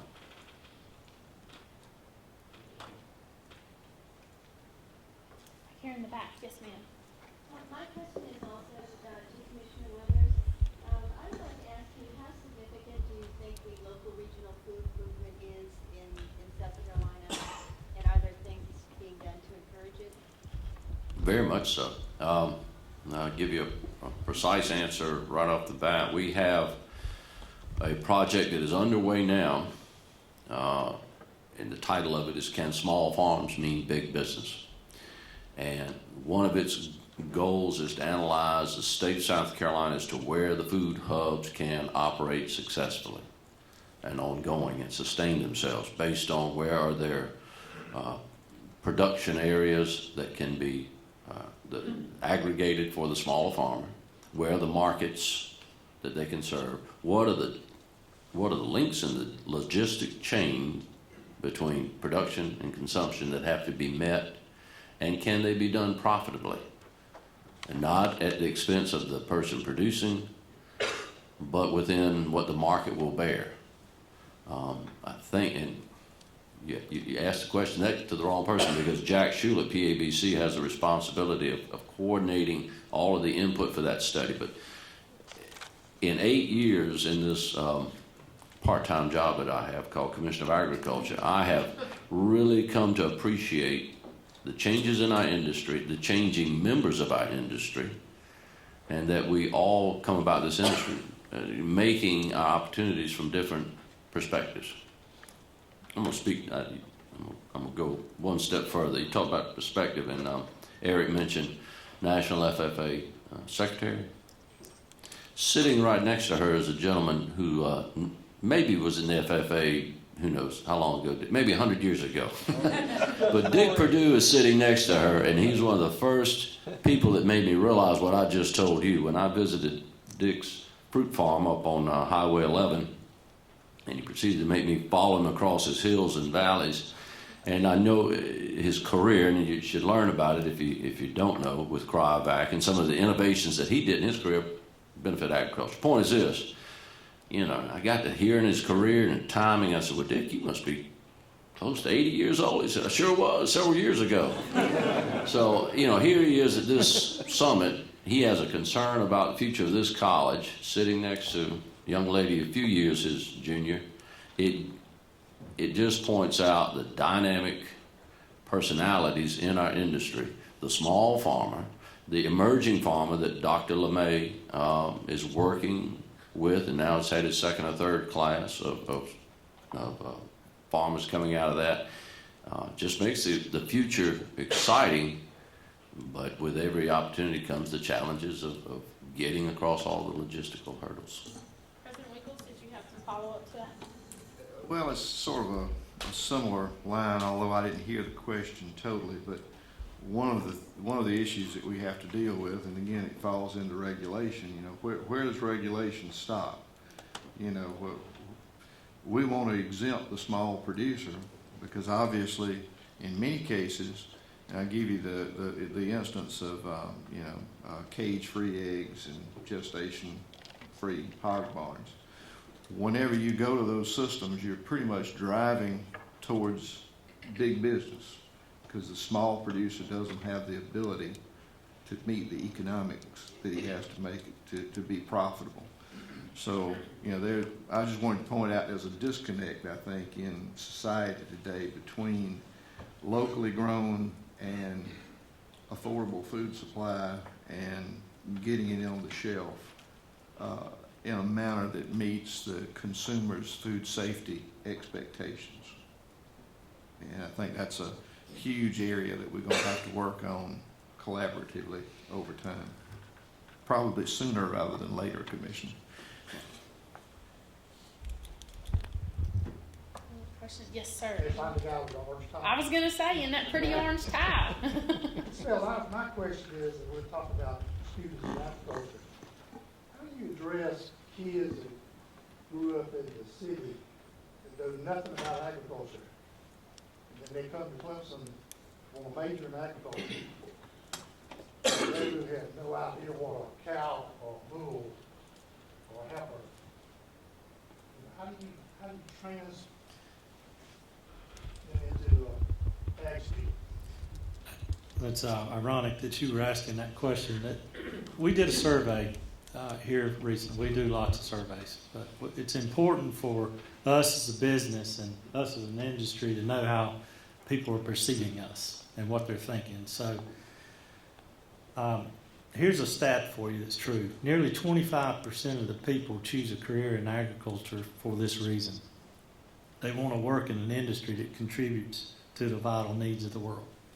That was nearly 2,000 people that we surveyed responding to the survey, Ashley, that answered that question. So 1 out of 100,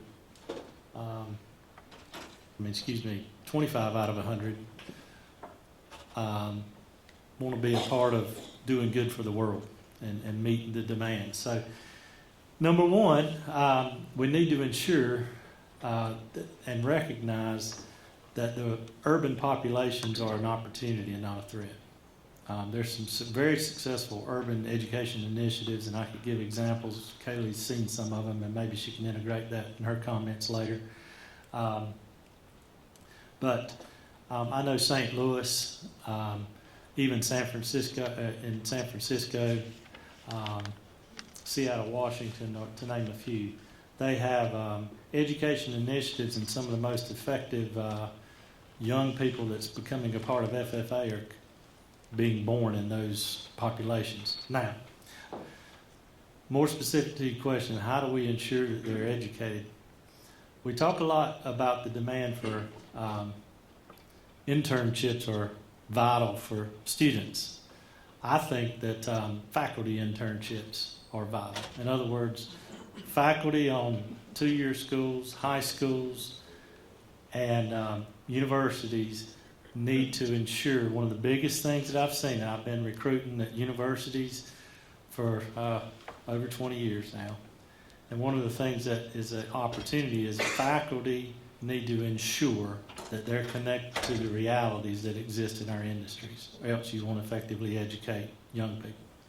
They tend to, what we do is get a self-fulfilling prophecy, and I don't mean to be critical of faculty, but they 1 year, 2 year, 3 year, 4 years go by, and they haven't stepped foot on what's real in industry. And so we need to ensure there's a great, anybody familiar with Teach for America? I mentioned this yesterday. It's a great teaching initiative where they're training, taking a lot of cases urban teachers, and they're sending them out to rural areas We need to ensure that the teachers in those high schools are well-trained and in tune with, and then give those students experiences. So we as employers need to go to the urban areas and ensure we have pathways for them to get exposed to the realities in our industry. I'm going to go to President Wickles first, and if I had to guess, are you going to talk about ag in the classroom? You hit it on the head. I wasn't able to have dinner with these folks last night, but, you know, Ag in the Classroom is one of my favorite programs that we do at South Carolina Farm Bureau. We've had that program for a long, long time. It's administered out of Washington, D.C., but has a very, very small budget. It's a very small budget. But I'm just amazed. We do an institute every year for teachers, K through 8, where we try to help them integrate agriculture into their curriculums, and we have it integrated into their overall curriculum so that it meets the state standards. The story I want to tell, I'll make it short, is we are amazed every year at how ignorant the teachers are that come to us of agriculture. I mean, just the basics. Like, you know, when you carry them to a peanut field and they say, well, where are the peanuts? And they say, well, you know, they're under the ground, like potatoes. And they go, potatoes grow under the ground too? So and seriously, we have had a teacher before that thought that chocolate milk came from a brown cow. And I kid you not, I don't make that up, that is true. So Eric, what you're saying is absolutely true. And we even see it on the professional side of things too. I can't tell you how many times I've been asked to teach an Ag 101 course at a company like ADM to their college recruiting team who's going out doing their college recruiting because they can't talk the talk because they don't have that ag background. But that goes back to 40% of the people who are applying to jobs on agcareers.com don't have an ag background. So we have this need, and it's finding these opportunities of how we can educate those people, and they've opened up my soapbox as well. I work with ag teachers, FFA teachers all across the country, and I try to get them to utilize agcareers.com to teach careers in agriculture because they're still teaching cows, plows, and sows because that's how the curriculum is written. And I say, pull up agcareers.com and let your kids browse through all the different job opportunities. Everything from a hoof trimmer on a dairy farm up in Wisconsin to the VP of Finance at a farm credit in North Carolina. And so to see that diversity that we have in our industry, it is a good question that you bring up, and that we need the more people who are out there doing that, educating to make sure that those people understand our industry a little better and can talk the talk when they're out there promoting agribusiness. What other questions do we have? Ashley? Yes. Yeah, just wanted to make a comment in support of what Eric was saying about teachers and professors. And prior to this session, in preparation for that, I talked to several people in the forest products industry that had been doing quite a bit of hiring with the recession impacts lessening, and a good bit of hiring going on. I just want to find out what are they seeing, what are they hearing. And a couple of bullet items I took away from that was that they're getting very intelligent young people coming to those interviews. A lot of them they come with what we call maybe book knowledge. They can recite maybe what they've learned in class, and you ask them a question, but they don't have that connection. And one of the reasons, of course, would be they don't have the insurance. They have a co-op or whatever. They may or may not have had that. But the other is they're being, and this is not just Clemson, but around the board, they're being taught by professors who have never been out in the business world, or a high percentage of professors who've not been out in the business world, or a high percentage who've been out for a good while and haven't gone back to refresh themselves. So you're getting correct theoretical answers. Some of our folks that I talk to, they do, they call it a practicum. As part of the interview, they have to go out and identify a list of tree species and take basic measurements, things that you probably learned in an FFA class just one afternoon somewhere. And it's incredible how many students can't do things that are very simple, like take a height on a tree, or know where to take a diameter on a tree, or know the difference between a pine and an oak, and where milk comes from, maybe. But to go through 4 years of college and not know those simple things is certainly not where we want to be.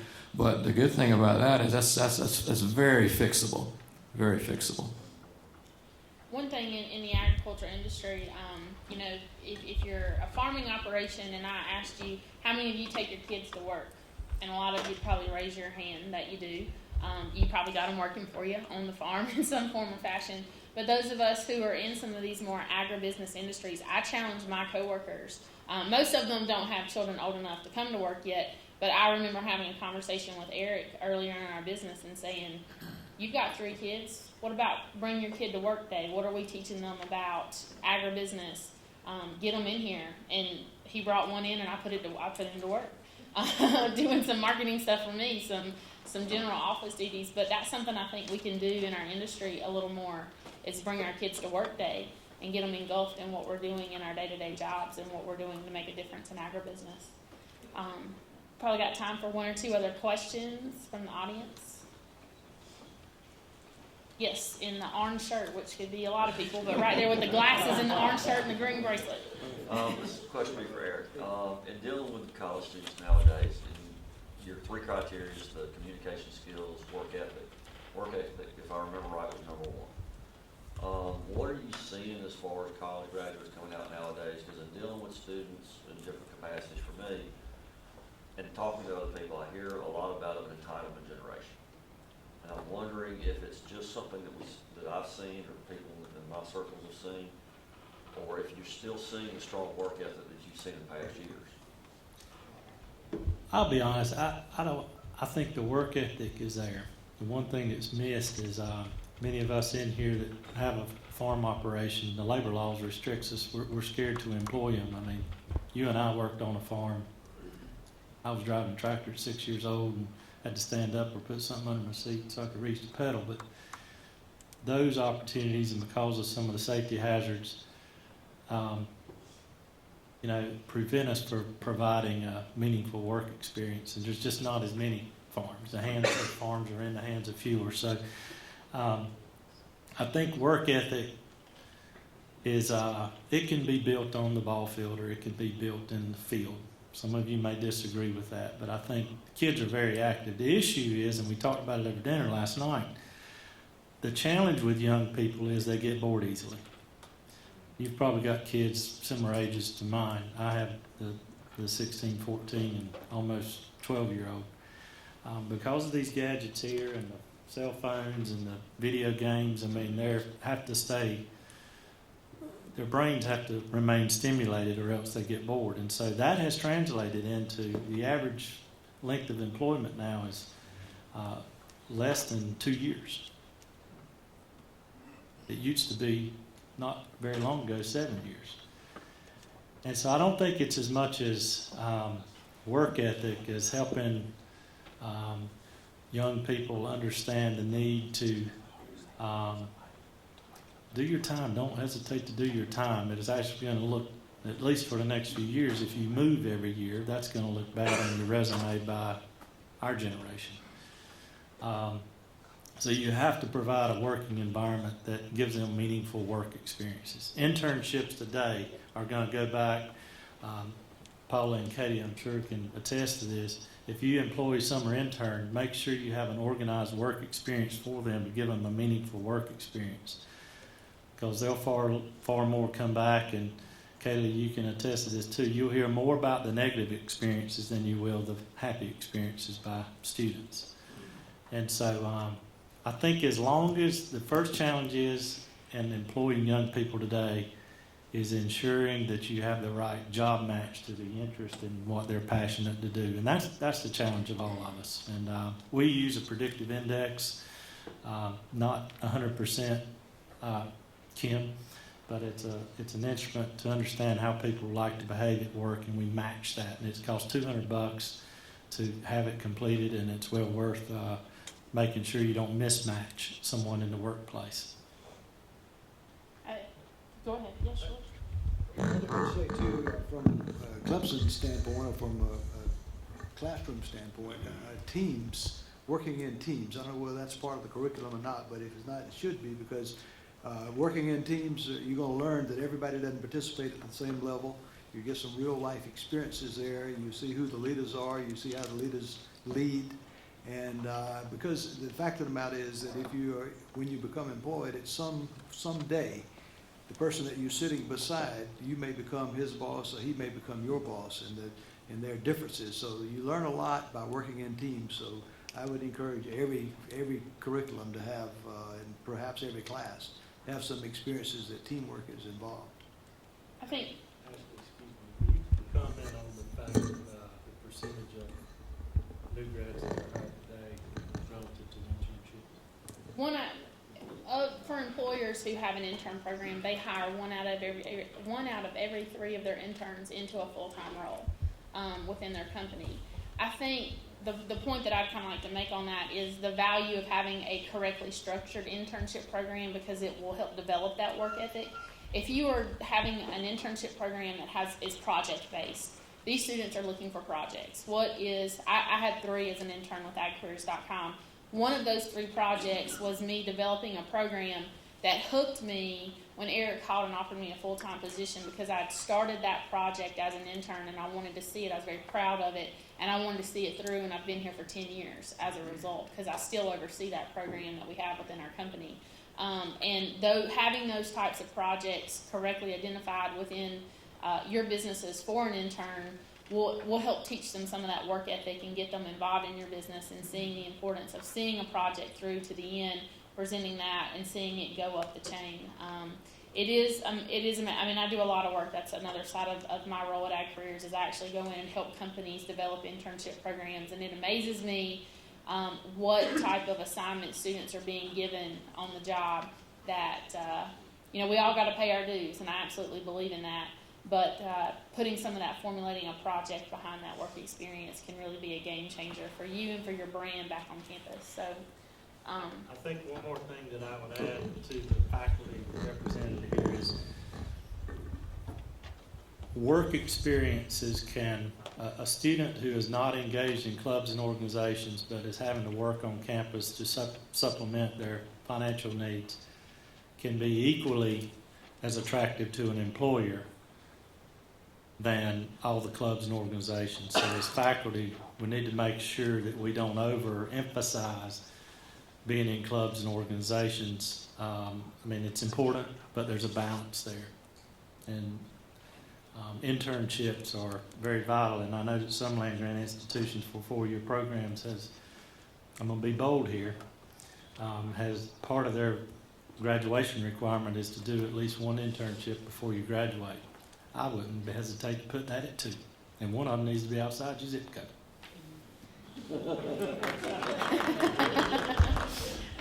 I think we've done a great job today of developing the syllabus for the agribusiness program for the first ag business class that they have. I want to ask each of our panelists kind of a final question. If you gentlemen had one objective that you would like to see come out of today, what would that one objective be for the college, for the agribusiness program here at Clemson? Who would like to start it off? Jack, would you like to start us off? I think that agribusiness, there is more buzz about agribusiness than there ever has been in my lifetime, and I'm so pleased and proud about that. I think that we have got to take the position now to play offense. We've so long been playing defense. We've been takers instead of going out and telling our story of what we're going to do, how we can do it, and the value that we bring to the quality of life and everything else as it relates to the economy. If I had a dream for us as you develop this program and refine it, is that we need to have a long-term goal, and long-term being no more than 5 years to me, of bringing in a top Fortune 500 company into South Carolina as it relates to food processing or agribusiness. Headquarters company, in fact. The impact that a headquarters company can have to South Carolina will be tremendous. And if we could bring in a Fortune 500 company to the state, that's something I'd love to see happen. And we can plan for it. We can make it happen. Commissioner?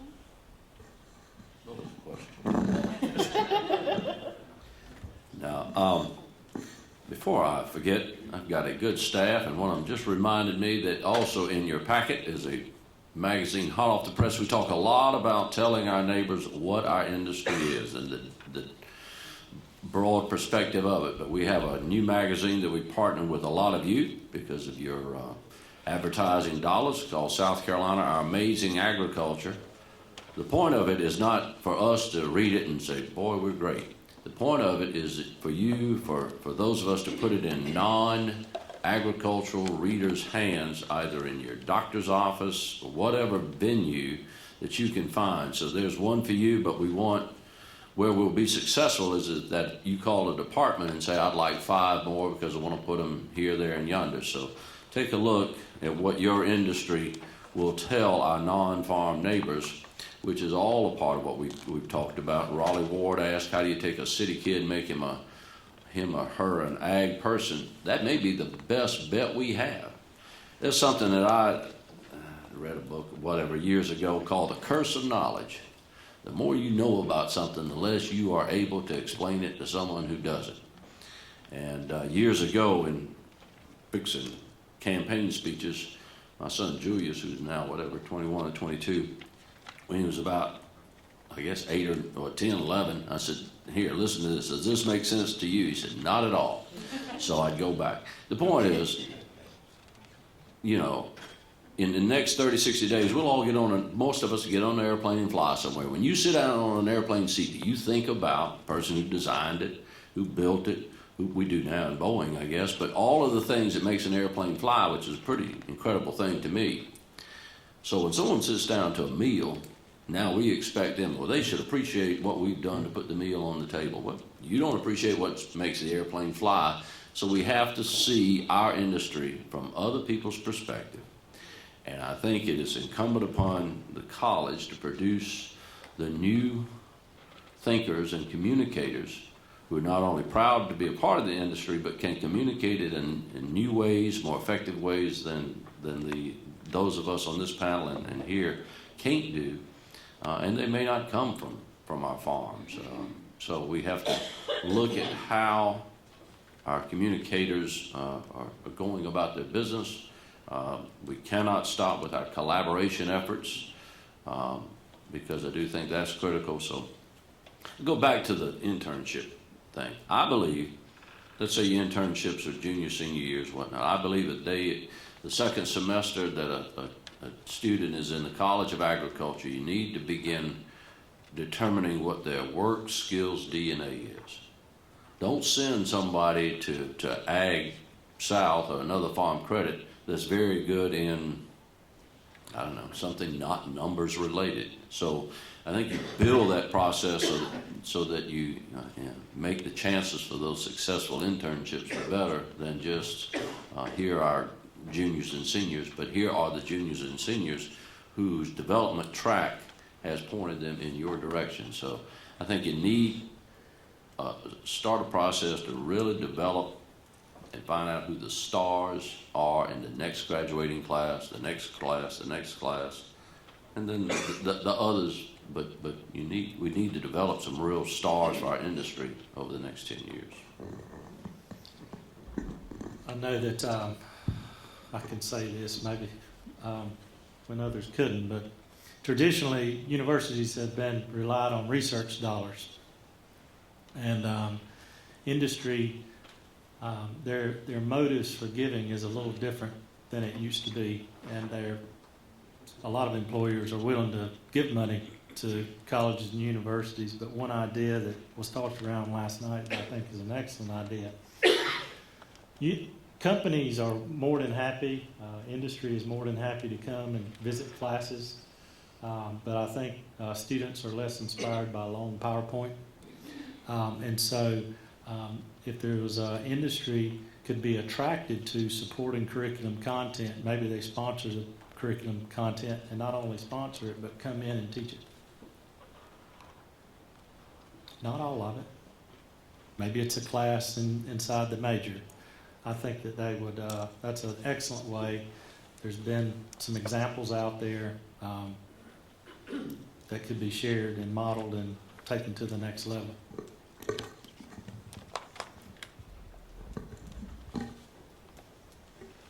Well, to answer that question, actually, I'm going to focus on forestry because that's what I know the best. And to go back to what it takes for our youth to be productive in today's industry and to be leaders, I go right back to they got to have those basic technical skills, and we mentioned several things that go along with that.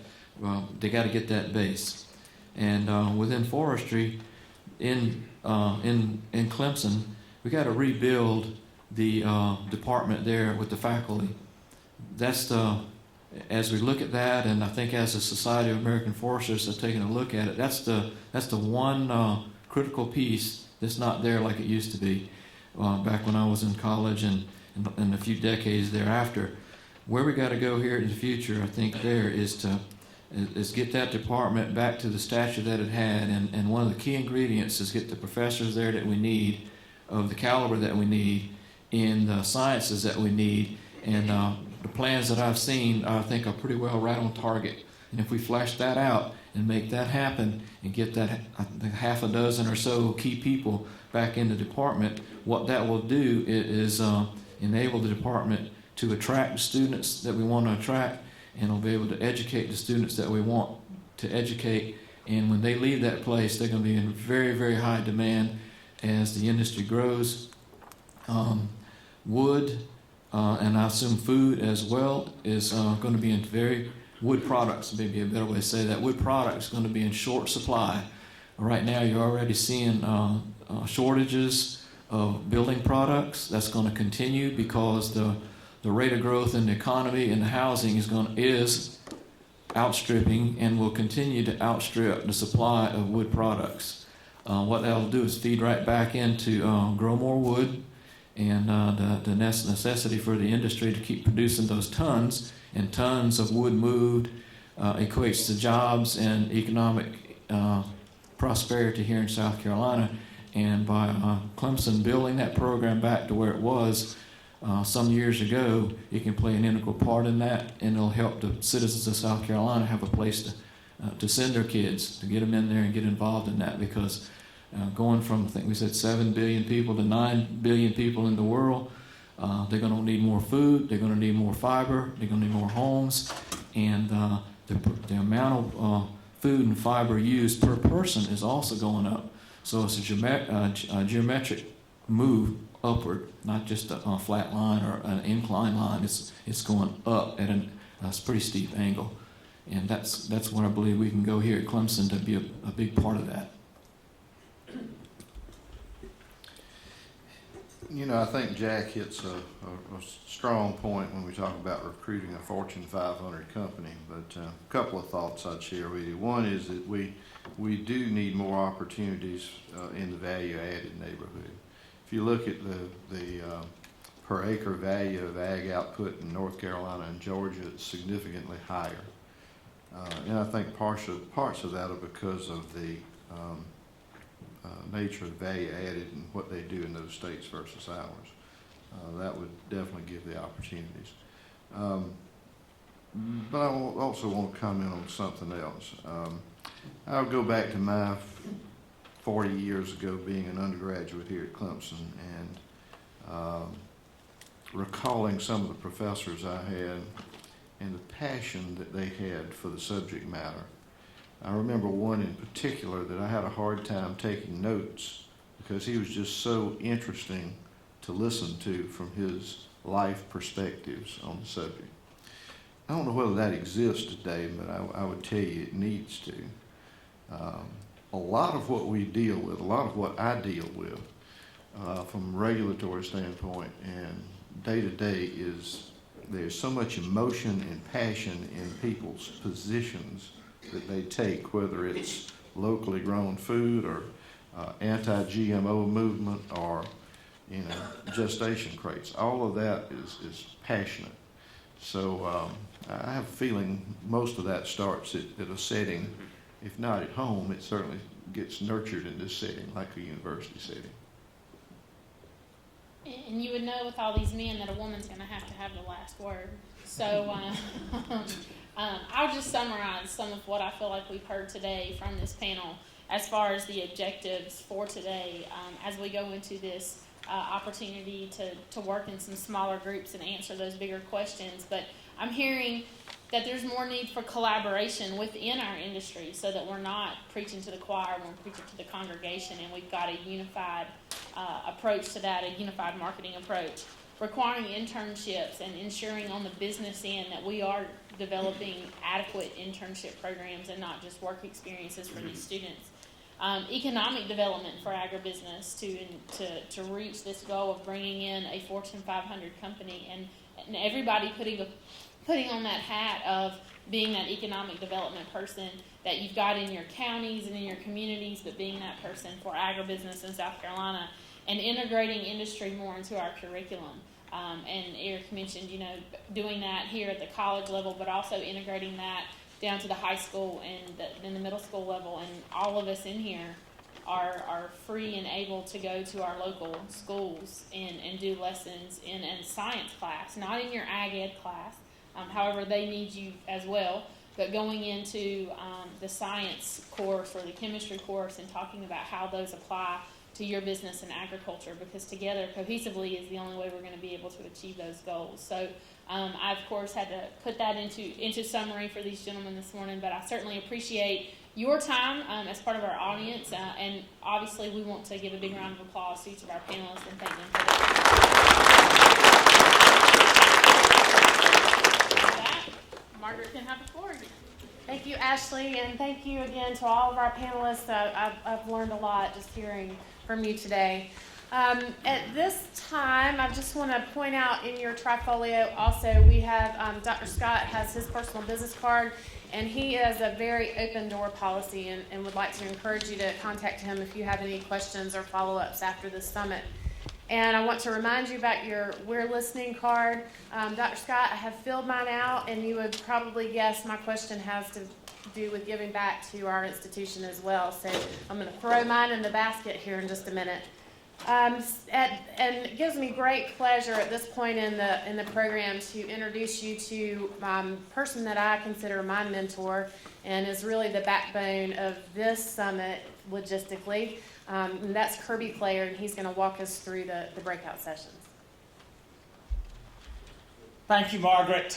You probably saw they didn't put me on the program. They didn't want to put me in front of a microphone, but I ended up getting this opportunity because of all the details we've got to share.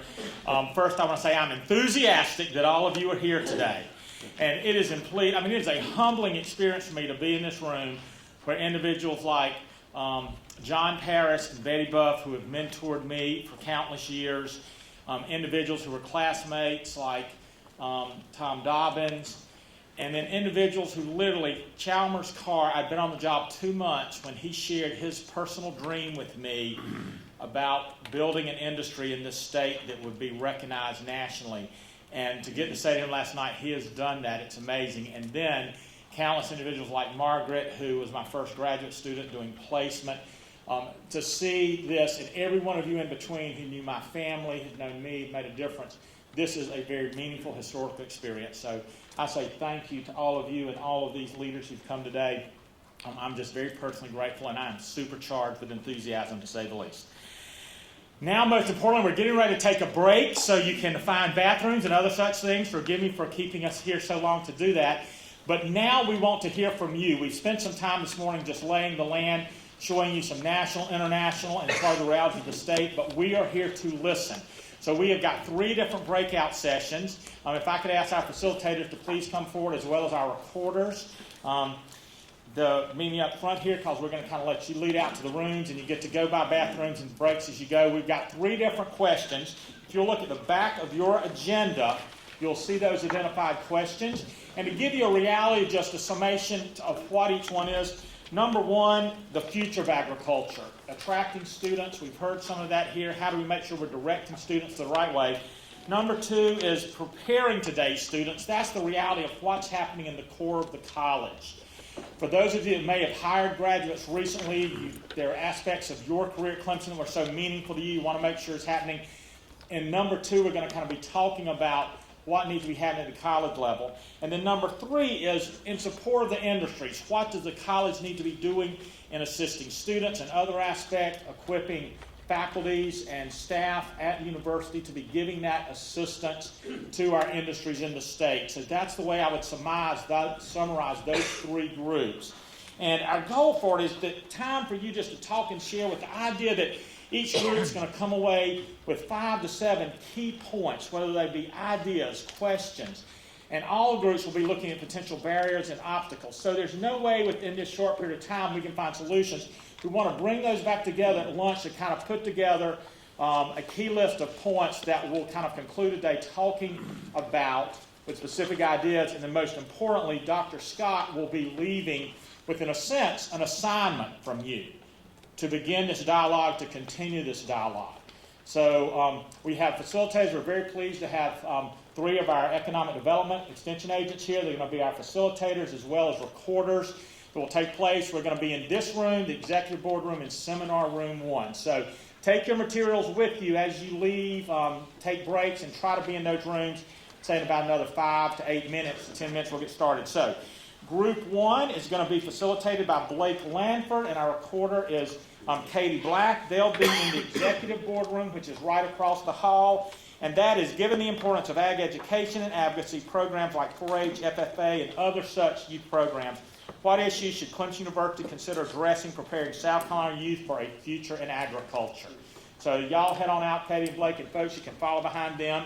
Go ahead and get up and go. Number 2 is based on your group's observation of panels, commentary, group discussions. What opportunity did you see for Clemson University's College of Ag, Forest, and Life Sciences in preparing today's student for these industries? So that's that experience while they're here on campus. And number 3 is given our knowledge, facts, and observation of today's discussions, what do you suggest Clemson University's College of Ag, Forest, and Life Sciences do to better support our industry? So for those of you that are out there laboring, working, you'll be in this room. And question 2, Ben Boys and Paula Beecher will be doing that, and they will be in seminar room 1. When you go out the door, you take a right down the hall, and it's about 2/3 the way down. And then group 3 will be right in this room. Immediately following that session, we'll be going to lunch, and your facilitators there will dismiss you to do that. Once again, thank you so much. Get out there, talk. Let's identify these key issues because we'll bring them back and discuss them this afternoon. Thank you.